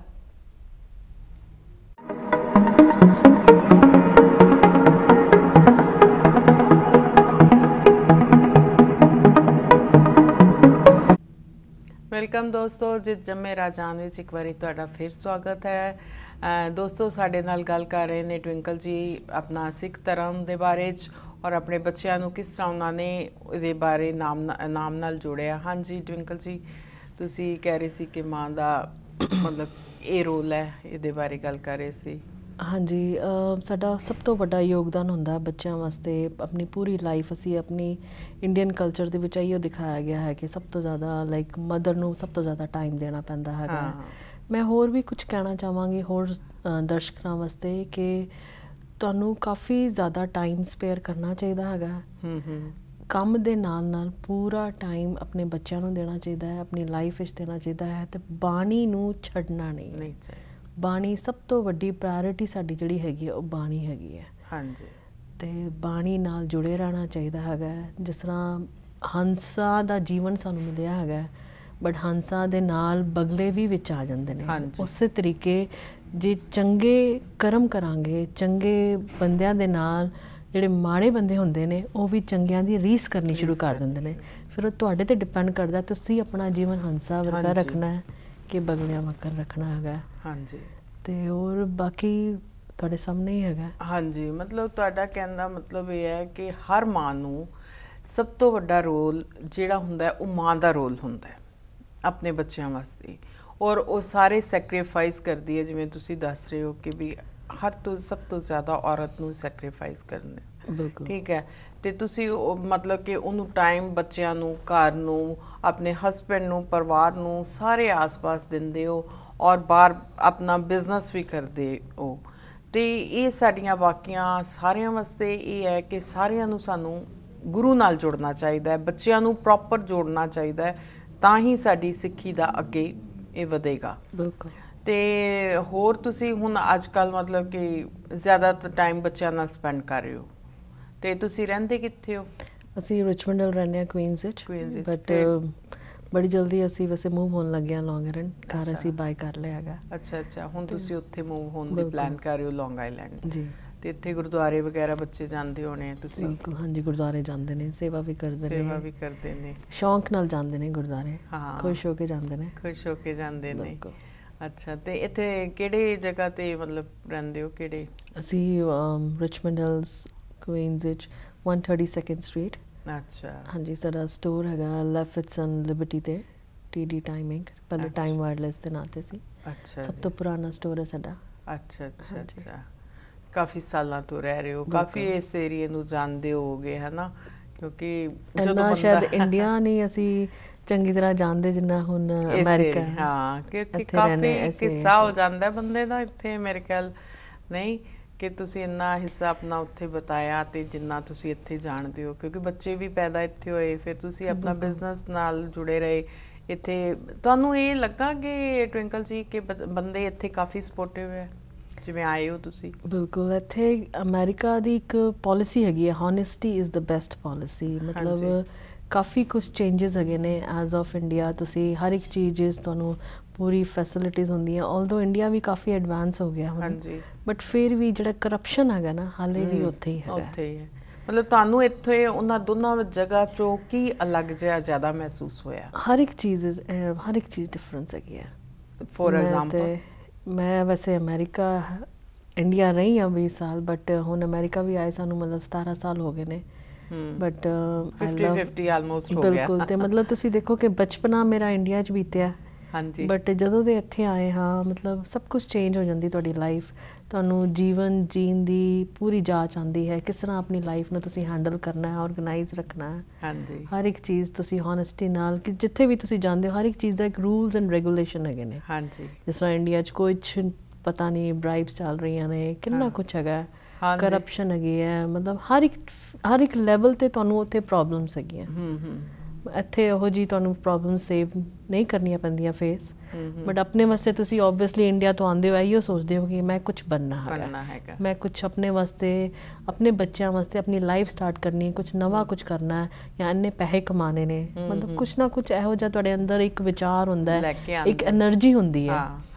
ਅਤੇ ਜਿਸ ਤਰ੍ਹਾਂ ਤੁਹਾਡਾ ਕੀ ਸੀਗਾ ਮਨ ਦੇ ਵਿੱਚ ਖਿਆਲ, ਅਤੇ ਕੀ ਤੁਸੀਂ ਉੱਥੇ ਫਿਰ ਉਹ ਤੁਹਾਡਾ ਪੂਰਾ ਹੋਇਆ ਇੱਥੇ ਆ ਕੇ? ਬਿਲਕੁਲ ਜੀ, ਜਿਵੇਂ ਹੋਇਆ, ਇੱਕ ਡ੍ਰੀਮ ਹੁੰਦਾ ਹੈਗਾ ਉਹ ਪੂਰਾ ਹੋਇਆ, ਅਤੇ ਹਾਲੇ ਵੀ ਕੁਛ ਰਹਿ ਗਏ ਨੇ ਜਿਹੜੇ ਵਾਹਿਗੁਰੂ ਆਪੇ ਕਰਾਏਗਾ। ਹਾਂ, ਜਿਹਨੂੰ ਇੰਨਾ ਰੱਬ ਤੇ ਵਿਸ਼ਵਾਸ ਹੈ ਤੇ ਬਾਕੀ ਦੇ ਕਿਰਾਏ ਤੇ ਉਹ ਤਾਂ ਫਿਰ ਕਰਾਏਗਾ ਹੀ ਨਾ। ਮਤਲਬ ਤੁਹਾਨੂੰ ਆਪਣਾ ਜੋ ਤੁਹਾਡਾ ਡ੍ਰੀਮ ਲੈ ਕੇ ਇੱਥੇ ਆਏ ਸੀ ਉਹ ਤੁਹਾਡਾ ਪੂਰਾ ਹੋਇਆ, ਤੁਹਾਨੂੰ ਖੁਸ਼ੀ ਹੋ ਰਹੀ ਹੋਣੀ ਹੈ ਇਸ ਚੀਜ਼ ਨੂੰ, ਕਿਉਂਕਿ ਦੇਖੋ ਸੁਪਨੇ ਦੇਖਦੇ ਤਾਂ ਸਾਰੇ ਹੀ ਨੇ, ਪੂਰੇ ਕਿੱਥੇ ਕਿੰਨੇ ਹੁੰਦੇ ਹੈ ਇਹ ਤਾਂ ਤੁਹਾਨੂੰ ਪਤਾ ਹੈ। ਤੁਸੀਂ ਉਹਨਾਂ ਵਿੱਚੋਂ ਜਿਨ੍ਹਾਂ ਨੇ ਸੁਪਨਾ ਲਿੱਤਾ ਔਰ ਉਹ ਪੂਰਾ ਹੋਇਆ, ਪੂਰਾ ਕਰਕੇ ਦਿਖਾਇਆ ਹੈ ਨਾ, ਵਾਹਿਗੁਰੂ ਨੇ ਪੂਰਾ ਸਾਥ ਦਿੱਤਾ। ਕਿਉਂ? ਉਹਦਾ ਰੀਜ਼ਨ ਕਿ ਤੁਸੀਂ ਵੀ ਉਸ ਗੁਰੂ ਦੇ ਲੜ ਲੱਗੇ ਹੋਏ ਸੀਗੇ। ਬਿਲਕੁਲ ਠੀਕ ਹੈ ਨਾ, ਗੁਰੂ ਦੇ ਲੜ ਨਾਲ ਜੋ ਲੱਗਿਆ ਉਤਰ ਗਿਆ।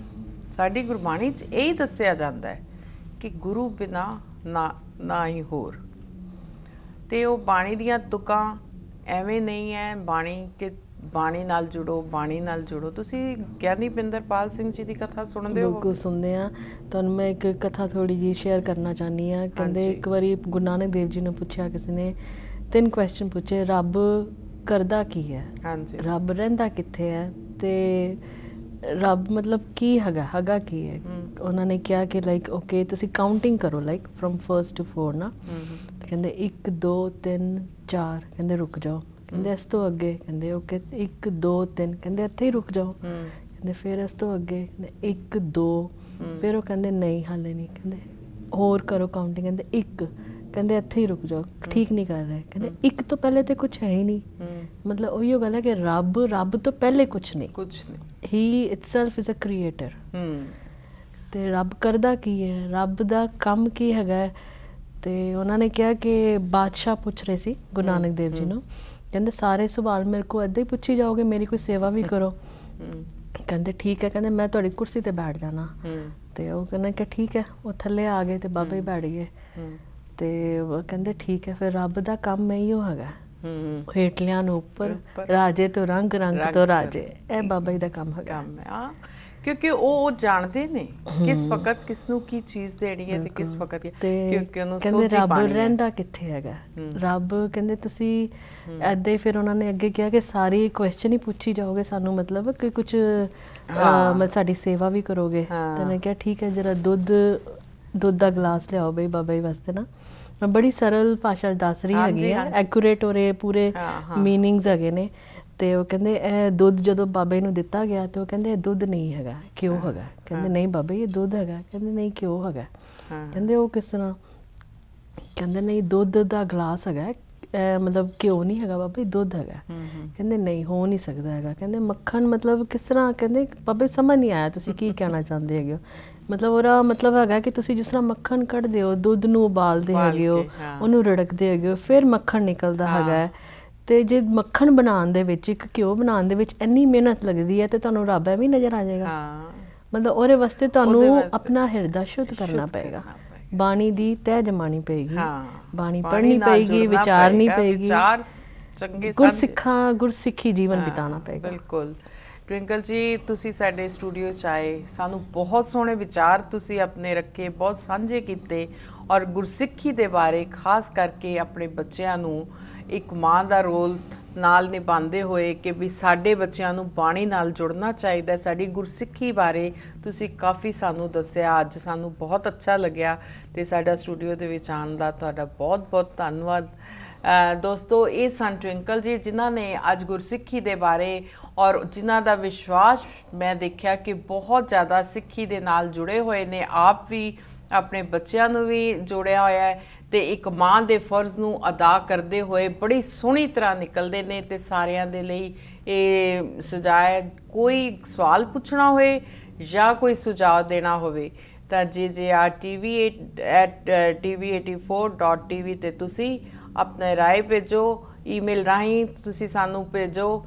ਤਦ ਤੱਕ ਲਈ ਡਿੰਪਲ ਕੌਰ ਨੂੰ ਇਜਾਜ਼ਤ ਦਿਓ। ਕੱਲ ਇਸੇ ਵੇਲੇ ਇਸੇ ਸਮੇਂ ਨਵੇਂ ਮਹਿਮਾਨ ਨਾਲ ਮੁਲਾਕਾਤ ਹੋਏਗੀ, ਨਵੀਂ ਸਟੋਰੀ ਨਾਲ। ਸਤਿ ਸ਼੍ਰੀ ਅਕਾਲ। ਸਤਿ ਸ਼੍ਰੀ ਅਕਾਲ।